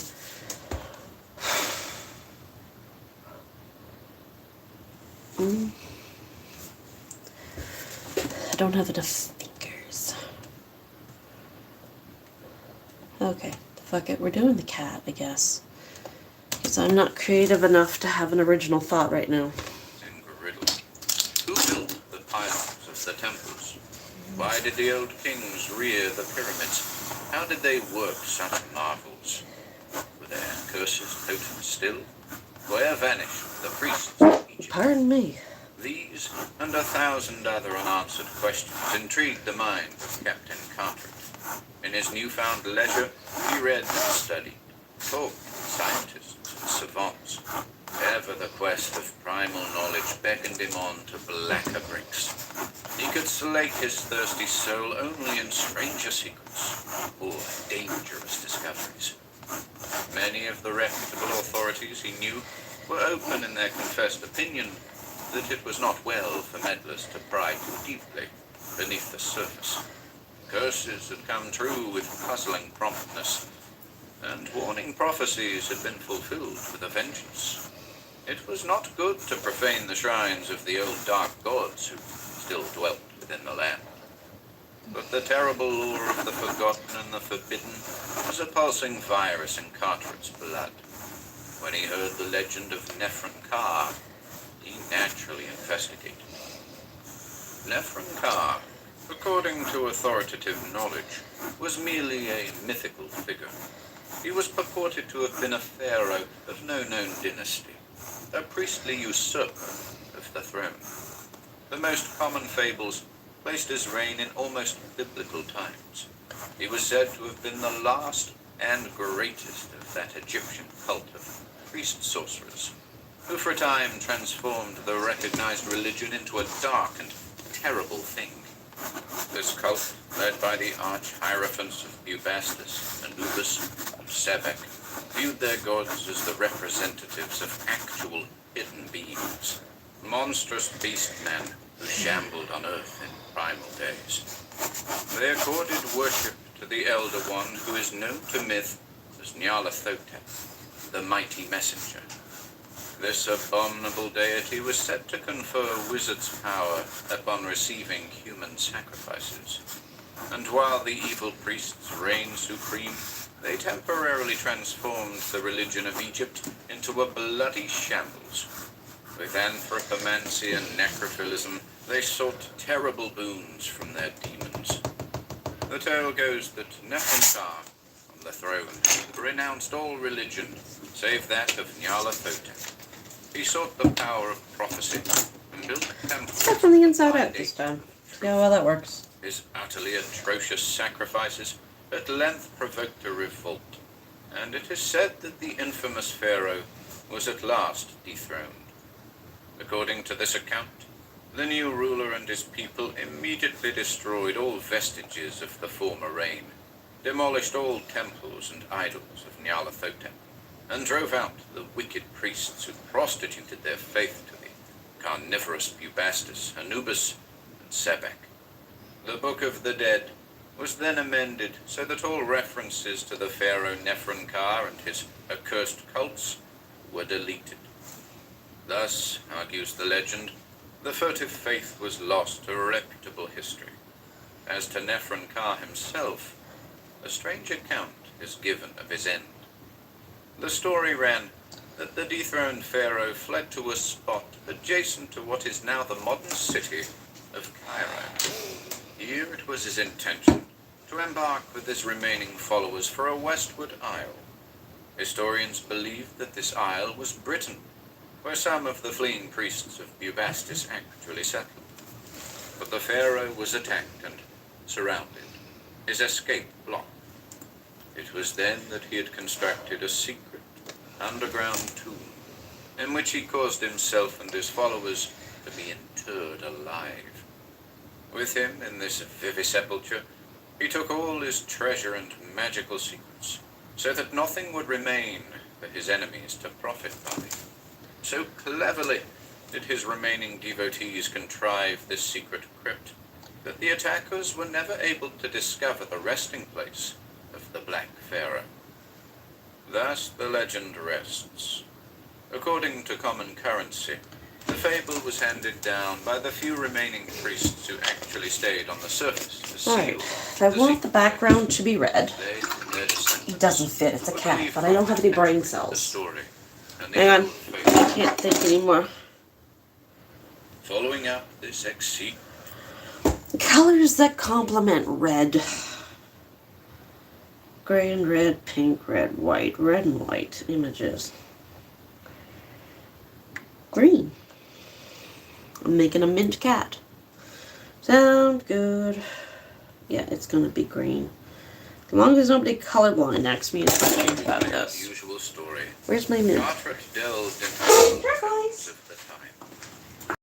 To London, he was fortunate enough to be allowed an inspection of the unhallowed and archaic Necronomicon of Abdul Ali. In it were further emendations. One of his influential friends in the Home Office, hearing of his interest, managed to obtain for him a portion of Ludwig Prin's evil and blasphemous De Vermis Mysterious, known more familiarly to students of recondite arcana as Mysteries of the Worm. Here, in that greatly disputed chapter of Oriental myth entitled Saracenic Rituals, Carteret found still concrete elaborations of the Nefernkar tale. Prin Quite a few. consorted with the medieval seers and prophets of Saracen times in Egypt, gave a good deal of Well, not prominence really to enough the whispered everything, myths of is it? Alexandrian necromancers and dens. They knew the story of Nefernkar and alluded to him as the Black Pharaoh. Okay. Prin's account of the pharaoh's death was much Hello. more elaborate. He claimed that the secret tomb lay directly beneath Cairo itself, No. and professed to believe that it had been This and one's... reached. He hinted at the Bahama cult Blue survival versus- mentioned in the popular tales. Hey. Think of a renegade group of Here. descendants whose priestly ancestors had interred the rest alive. They were said to perpetuate the evil faith and to act as guardians of the dead Nefernkar and his buried brethren, lest some interloper discover and violate his resting place in the crypt. After the regular cycle of 7,000 years, the Black Pharaoh and his band would then arise once more and restore the dark glory. Nefernkar's servants and slaves had builded him a mighty sepulchre, and the burrows were filled with the rich treasure of his reign. What is God? Did the account dwell on Nefernkar's search for the truth and the power of prophecy? It was said that before he died down in the darkness, he conjured up the earthly image of Nyarlathotep in a final gigantic sacrifice, and that the god granted him his desires. Nefernkar Fuck but you. stood before the images of the blind ape of truth and received the gift of divination over the gory bodies of 100 willing victims. Then, in nightmare manner, Pren recounts that the entombed pharaoh wandered among his dead companions and inscribed on the twisted walls of his tomb the secrets of the future. In pictures and ideographs, he wrote the history of days to come, reveling in omniscient knowledge till the end. He scrawled the destinies of kings to come, painted the triumphs and the dooms of unborn empires. Then, as the blackness of death shrouded his sight, and palsy wrenched the brush from his fingers, he betook himself in peace to his sarcophagus, and there died. So said Ludwig Prin, he that consorted with ancient seers. Nefernkar lay in his buried burrows, guarded by the priestly cult that still survived on Earth, and further protected by enchantments in his tomb below. He had fulfilled his desires at the end. He had known truth, and written the lore of the future on the nighted walls of his own catacomb. Carteret had read all this with conflicting emotions, how he would like to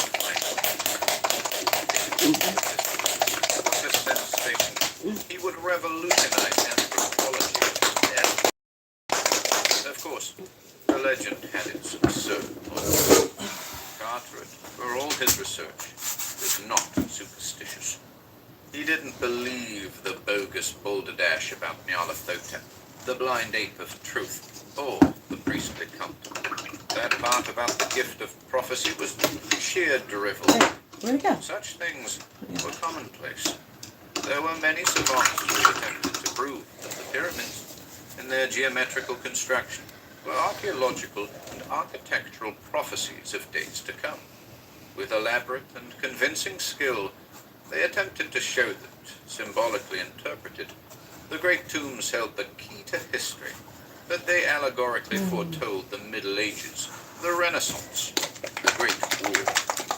This, Carteret believed, was rubbish, and the utterly absurd notion that a dying this isn't gonna fanatic work. had been gifted with prophetic Happens when you power put freaking paint clots in there, and the dumbass. history of the world on his tomb as a last gesture before death, that was impossible to swallow.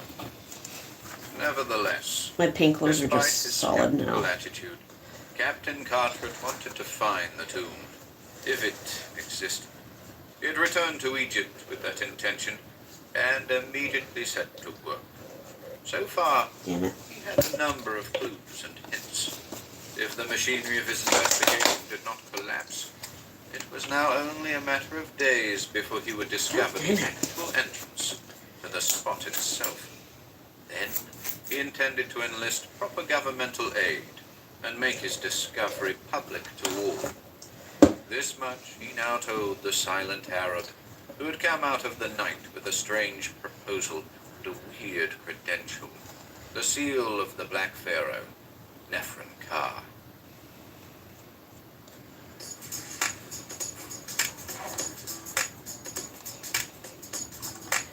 Well, it's gonna be a textured cat, because this paint is shit, and I'm still gonna end up using it.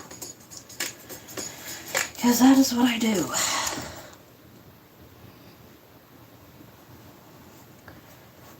I should paint with a knife like I did Scammed by an everything else. unlicensed broker, your money's gone and support is nowhere to be found? We know how to get it back. We are an international law firm with over 10 years of experience. Thousands of clients worldwide have already recovered their funds and held fraudsters accountable. Why choose us? Free consultation. You risk nothing. Real case results in fund recovery. Money can be returned within 48 hours. Don't wait until it's too late. Fill out the form. 3. When Carteret finished his summary, he glanced at the dark stranger in interrogation. "What next?" he asked. "Follow me," said the other urbanely. "I shall lead you to the spot you seek." "Now?" gasped Carteret. The other nodded. "But it's too sudden. I mean, the whole thing is like a dream. You come out of the night, unbidden and unknown, show me the seal, graciously offer to grant me my desires. Why? It doesn't make sense. This makes sense. The grave Arab indicated the Black Seal. Yes, admitted Carteret. But how can I trust you? Why must I go now? Wouldn't it be wiser to wait and get the proper authorities behind us? Won't there be need of excavation? Aren't there necessary instruments to take? No. The other spread his palms upward. Just come. Look here. Carteret's suspicion crystallized in his sharp tones. How do I know this isn't a trap? Why should you come to me this way? Who the devil are you? Patience. The dark man smiled. I shall explain all. I have listened to your accounts of the legend with great interest. And while your facts are clear, your own view of them is mistaken. The legend you have learned of is true. All of it. Neferunkar did write the future on the walls of his tomb when he died. He did possess the power of divination.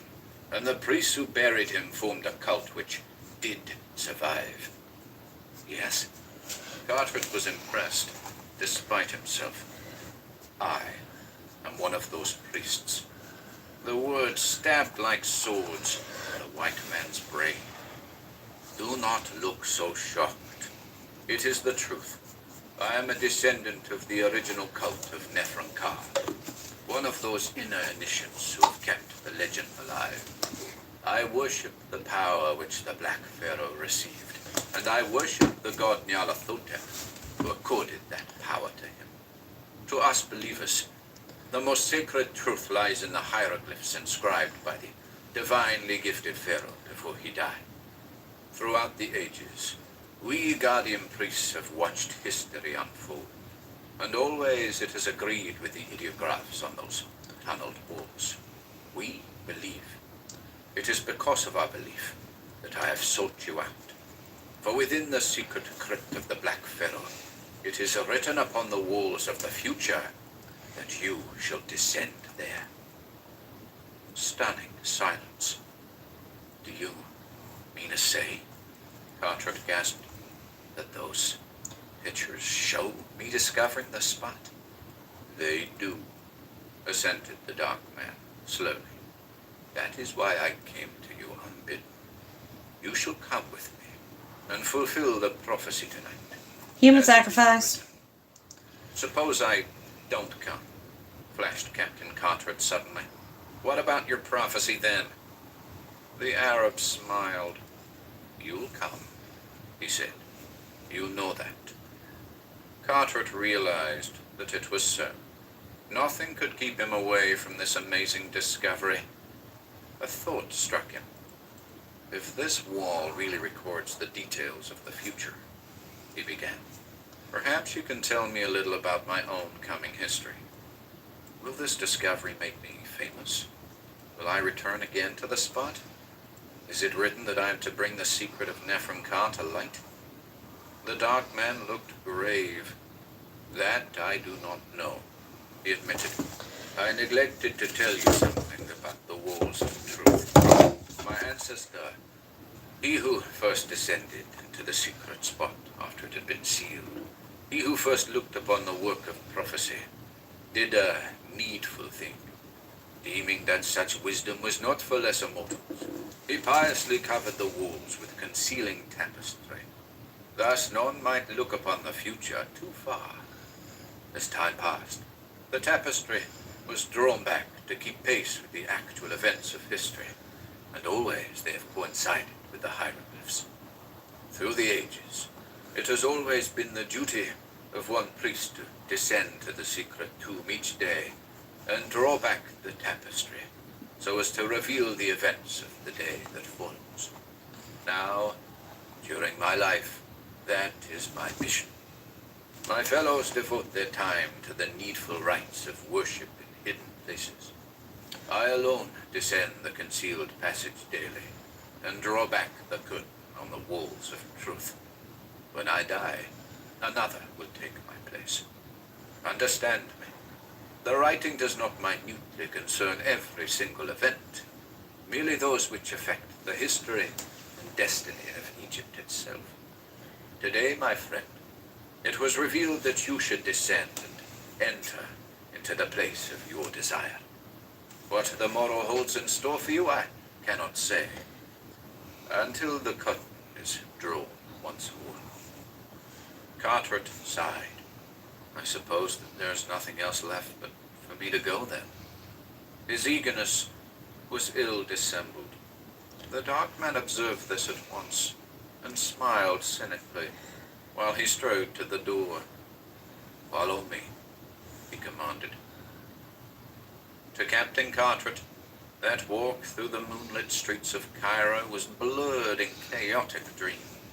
His guide led him into labyrinths of looming shadows. They wandered through the twisted native quarters, passed through a maze of unfamiliar alleys. Carteret strode mechanically at the dark stranger's heels, his thoughts avid for the great triumph to come. He hardly noticed their passage through a dingy courtyard. When his companion drew up before an ancient well and pressed a niche revealing the passage beneath, he followed him as a matter of course. From somewhere the Arab had produced a flashlight. Its faint beam almost rebounded from the murk of the inky tunnel. Together, they descended 1,000 stairs into the ageless and eternal darkness that broods beneath. Like a blind man, Carteret stumbled down into the depths of 3,000 vanished years. There's some journalists who, like me, didn't get to write very long early in their career. They're used to sort of the fast-paced news environment. Yeah. I had it blocked out anyway. 4. The temple was entered, the subterranean temple tomb of Neferkar. Through silver gates the priest passed, his dazed companion following behind. Carteret stood in a vast chamber, the niched walls of which were lined with sarcophagi. "They hold the mummies of the interred priests and servants," explained the guide. Strange were the mummy cases of Neferkar's followers, not like those known to Egyptology. The carven covers bore no recognized conventional features, as was the usual custom. Instead, they presented the strange, grinning countenances of demons and creatures of fable. This is not gonna sell. Jeweled eyes stared mockingly from the black visages of gargoyles spawned in a sculptor's nightmare. Too bright. From every side of the room, those eyes shone through the shadows, unwinking, unchanging, omniscient as little woe the dead. Carteret stirred uneasily. Emerald eyes of death, ruby eyes of malevolence, yellow orbs of mockery, everywhere they confronted him. He was glad when his guide led him forward at last, so that the incongruous rays of the flashlight shone on the entrance beyond. A moment later, his relief was dissipated by the sight of a new horror confronting him at the inner doorway. 2 gigantic figures shambled there, guarding either side of the opening. 2 monstrous troglodytic figures. Great gorillas they were, enormous apes, carved in simian semblance from black stone. They faced the doorway, squatting on mighty haunches, their huge, hairy arms upraised in menace. Their glittering faces were brutally alive. They grinned, bare-fanged with idiotic glee. And they were blind, eyeless and blind. There was a terrible allegory in these figures which Carteret knew only too well. The blind apes were destiny personified, a hulking, mindless destiny whose sightless, stupid gropings trampled on the dreams of men and altered their lives by aimless flailings of purposeless paws. Thus did they control reality. These were the blind apes of truth, according to the ancient legend. The symbols of the old gods worshipped by Neferkar. Carteret thought of the myths once more, and trembled. If tales were true, Nefernkar had offered up that final mighty sacrifice upon the obscene laps of these evil idols, offered them up to Nyarlathotep, and buried the dead in the mummy cases set here in the niches.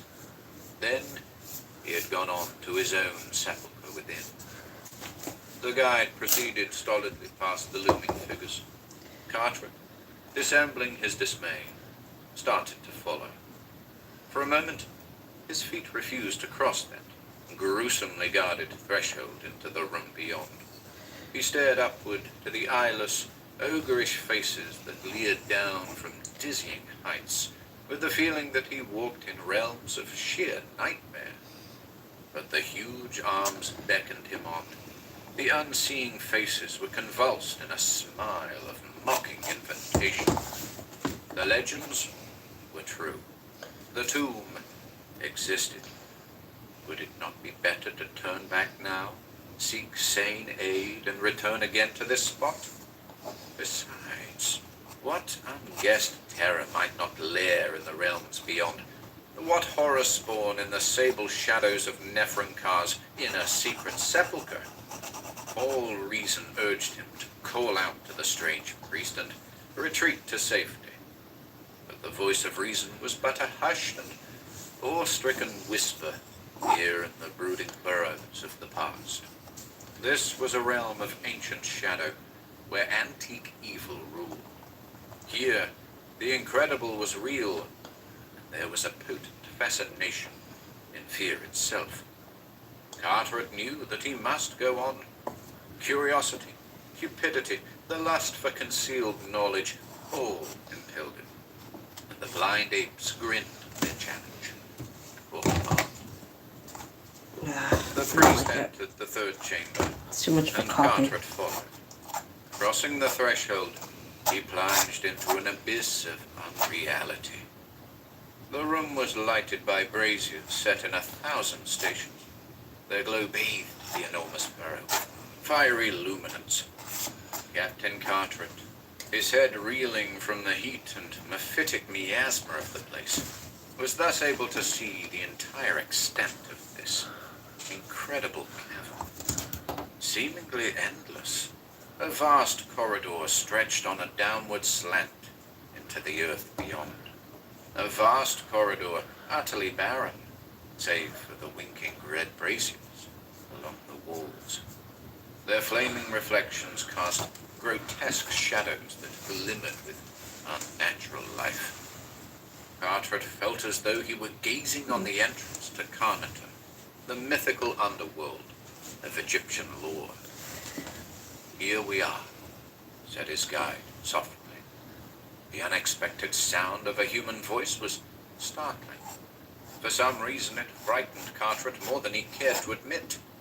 He had fallen into a vague acceptance of these scenes as being part of a fantastic dream. Now, the concrete clarity of a spoken word only confirmed an eerie reality. Yes, here they were, in the spot of legend, the place known to Alhazred, Prin, and all the dark delvers into unhallowed history. The tale of Nefernkar was true. And if so, what about the rest of this strange priest's statements? What about the walls of truth, on which the Black Pharaoh had recorded the future, had foretold Carteret's own advent on the secret spot? As if in answer to these inner whispers, the guide smiled. "Come, Captain Carteret. Do you not wish to examine the walls more closely?" The captain did not wish to examine the walls. Desperately he did not. For they, if in existence, would confirm the ghastly horror that gave them being. If they existed, it meant that the whole evil legend was real, that Nefernkar, Black Pharaoh of Egypt, had indeed sacrificed to the dread dark gods, and that they had answered his prayer. Captain Carteret did not greatly wish to believe in such utterly blasphemous abominations as Nyarlathotep. He sparred for time. Where is the tomb of Nefernkar himself? he asked. "Where are the treasure and the ancient books?" The guide extended a lean forefinger. "At the end of this hall," he exclaimed. Peering down the infinity of lighted walls, Carteret indeed fancied that his eyes could detect a dark blur of objects in the dim distance. "Let us go there," he said. The guide shrugged. He turned, and his feet moved over the velvet dust. Carteret followed, as if drugged.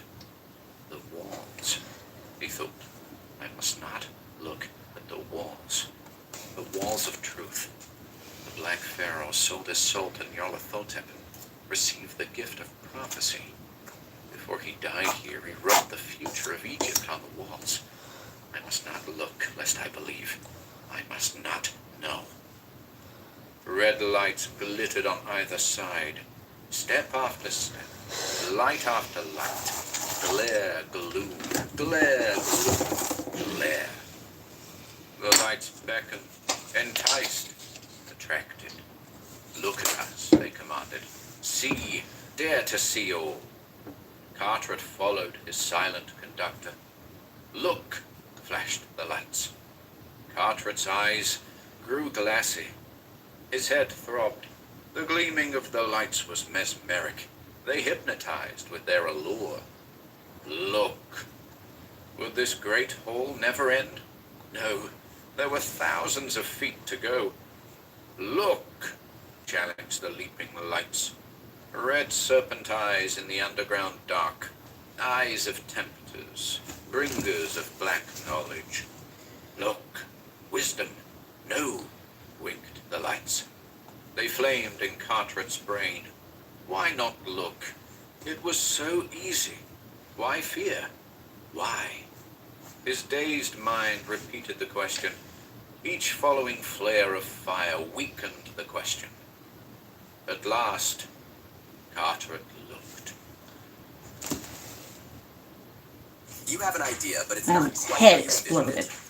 Now Yeah, on that's what I'm gonna say, Artist, that. Daydream Model, a new way to perfect your image. Change the angle, Okay. the style, the action, the character, or the whole story. At last, Carteret looked. 5. Mad minutes passed before he was able to speak. Then he mumbled in a voice audible only to himself. "True," he whispered. "All true." He stared at the towering wall that was left, limned in red radiance. It was an interminable Bayeux tapestry carved in stone. The drawing was crude in black and white, but it frightened. This was no ordinary Egyptian picture writing. It was not in the fantastic, symbolical style of ordinary hieroglyphics. That was the terrible part. Nefernkar was a realist. His men looked like men. His buildings were buildings. There was nothing here but a representation of stark reality, and it was dreadful to see. For at the point where Carteret first summoned sufficient courage to gaze, he stared at an unmistakable tableau involving crusaders and Saracens. Crusaders of the 13th century. Yet Nefernkar had then been dust for nearly 2,000 years. The pictures were small, yet vivid and distinct. They seemed to flow along quite effortlessly on the wall, one scene blending into another, as though they had been drawn in unbroken continuity. It was as though the artist had not stopped once during his work, as though he had untiringly proceeded to cover this gigantic hall in a single supernatural effort. That was it, a single supernatural effort. Carteret could not doubt. Rationalize all he would. It was impossible to believe that these drawings were trumped up by any group of artists. It was one man's work. The unerring, horrid consistency of it. The calculated picturization of the most vital and important phases of Egyptian history. could have been set down in such accurate order only by a historical authority or a prophet. Nefren Ka had been given the gift of prophecy, and so, as he ruminated in growing dread, Carteret and his guide proceeded. Now that he had looked, a Medusan fascination held the man's eyes to the wall. He walked with history tonight, history and red nightmare. Flaming figures leered from every side. He saw the rise of the Mameluke Empire, looked on the despots and the tyrants of the East. Not all of what he saw was familiar to Carteret, for history has its forgotten pages. Besides, the scenes changed and varied at almost every step, and it was quite confusing. There was one picture interspersed with an Alexandrian court motif, which depicted a catacomb evidently in some vaults beneath the city. Here were gathered a number of men in robes, which bore a curious similarity to those of Carteret's present guide. They were conversing with a tall, white-bearded man, whose crudely drawn figure seemed to exude an uncanny aura of black and baleful power. Ludwig Rid, said the guide softly, noting Carteret's stare. He mingled with our priests, you know. For some reason, the depiction of this almost legendary seer stirred Carteret more deeply than any other hitherto revealed terror. The casual inclusion of the infamous sorcerer in the procession of actual history hinted at dire things. It was as though Carteret had read a prosaic biography of Satan in Who's Who. Nevertheless, with a sort of heartsick craving, his eyes continued to search the walls as they walked onward to the still indeterminate end of the long, red-illumined chamber in which Nefren Ka was interred. The guide, priest now, for Carteret no longer doubted, proceeded softly, but stole covert glances at the white man as he led the way. Captain Carteret walked through a dream. Only the walls were real now, the walls of truth. He saw the Ottomans rise and flourish, looked on forgotten battles and unremembered kings. Often there recurred in the sequence a scene depicting the priests of Nefren Ka's own furtive cult. They were shown amidst the disquieting surroundings of catacombs and tombs, engaged in unsavory occupations and revolting pleasures. The camera film of time rolled on. Captain Carteret and his companion walked on. Still, the walls told their story. There was one small division of the wall which portrayed the priests conducting a man in Elizabethan costume through what seemed to be a pyramid. It was eerie to see the gallant in his finery pictured amidst the ruins of ancient Egypt. This is not it. It was very dreadful indeed to almost watch like an unseen observer when a stealthy priest knifed the Englishman in the back as he bent over a mummy case. What now impressed Carteret was the infinitude of detail in each pictured fragment. The features of all the men were almost photographically exact. The drawing, while crude, was lifelike and realistic. I don't like it. I don't like it at all. The furniture and the background of every scene were correct. There was no doubting the authenticity of it all, and no doubting of the veracity thereby implied. But what was worse, there was no doubting that this work could not have been done by any normal artist, however learned, unless he had seen it all. Nope. Nefren Ka had seen it all in pathetic vision. Nope, after going his in the pile. sacrifice when Nyarlathotep. Carteret was looking at truths inspired by a demon. On and on, to the flaming fane of worship and death at the end of the hall. History progressed as he walked. I think I'm going to be done for the night. Period of Egyptian law that was I've hit... almost contemporary. Ah, shut up, Cthulhu. I think I'm done for the night. I'm not getting any inspiration. In fact, I think I might be burnt out. I'll finish the eyes tomorrow. I will have 2 pieces for both of the galleries, and I'll finish that stupid cat eventually. Alright, I'm calling it. I'm done. I'm tired, and I'm going to bed. Thank you guys for stopping in, and I'll see you in the next one. Good night.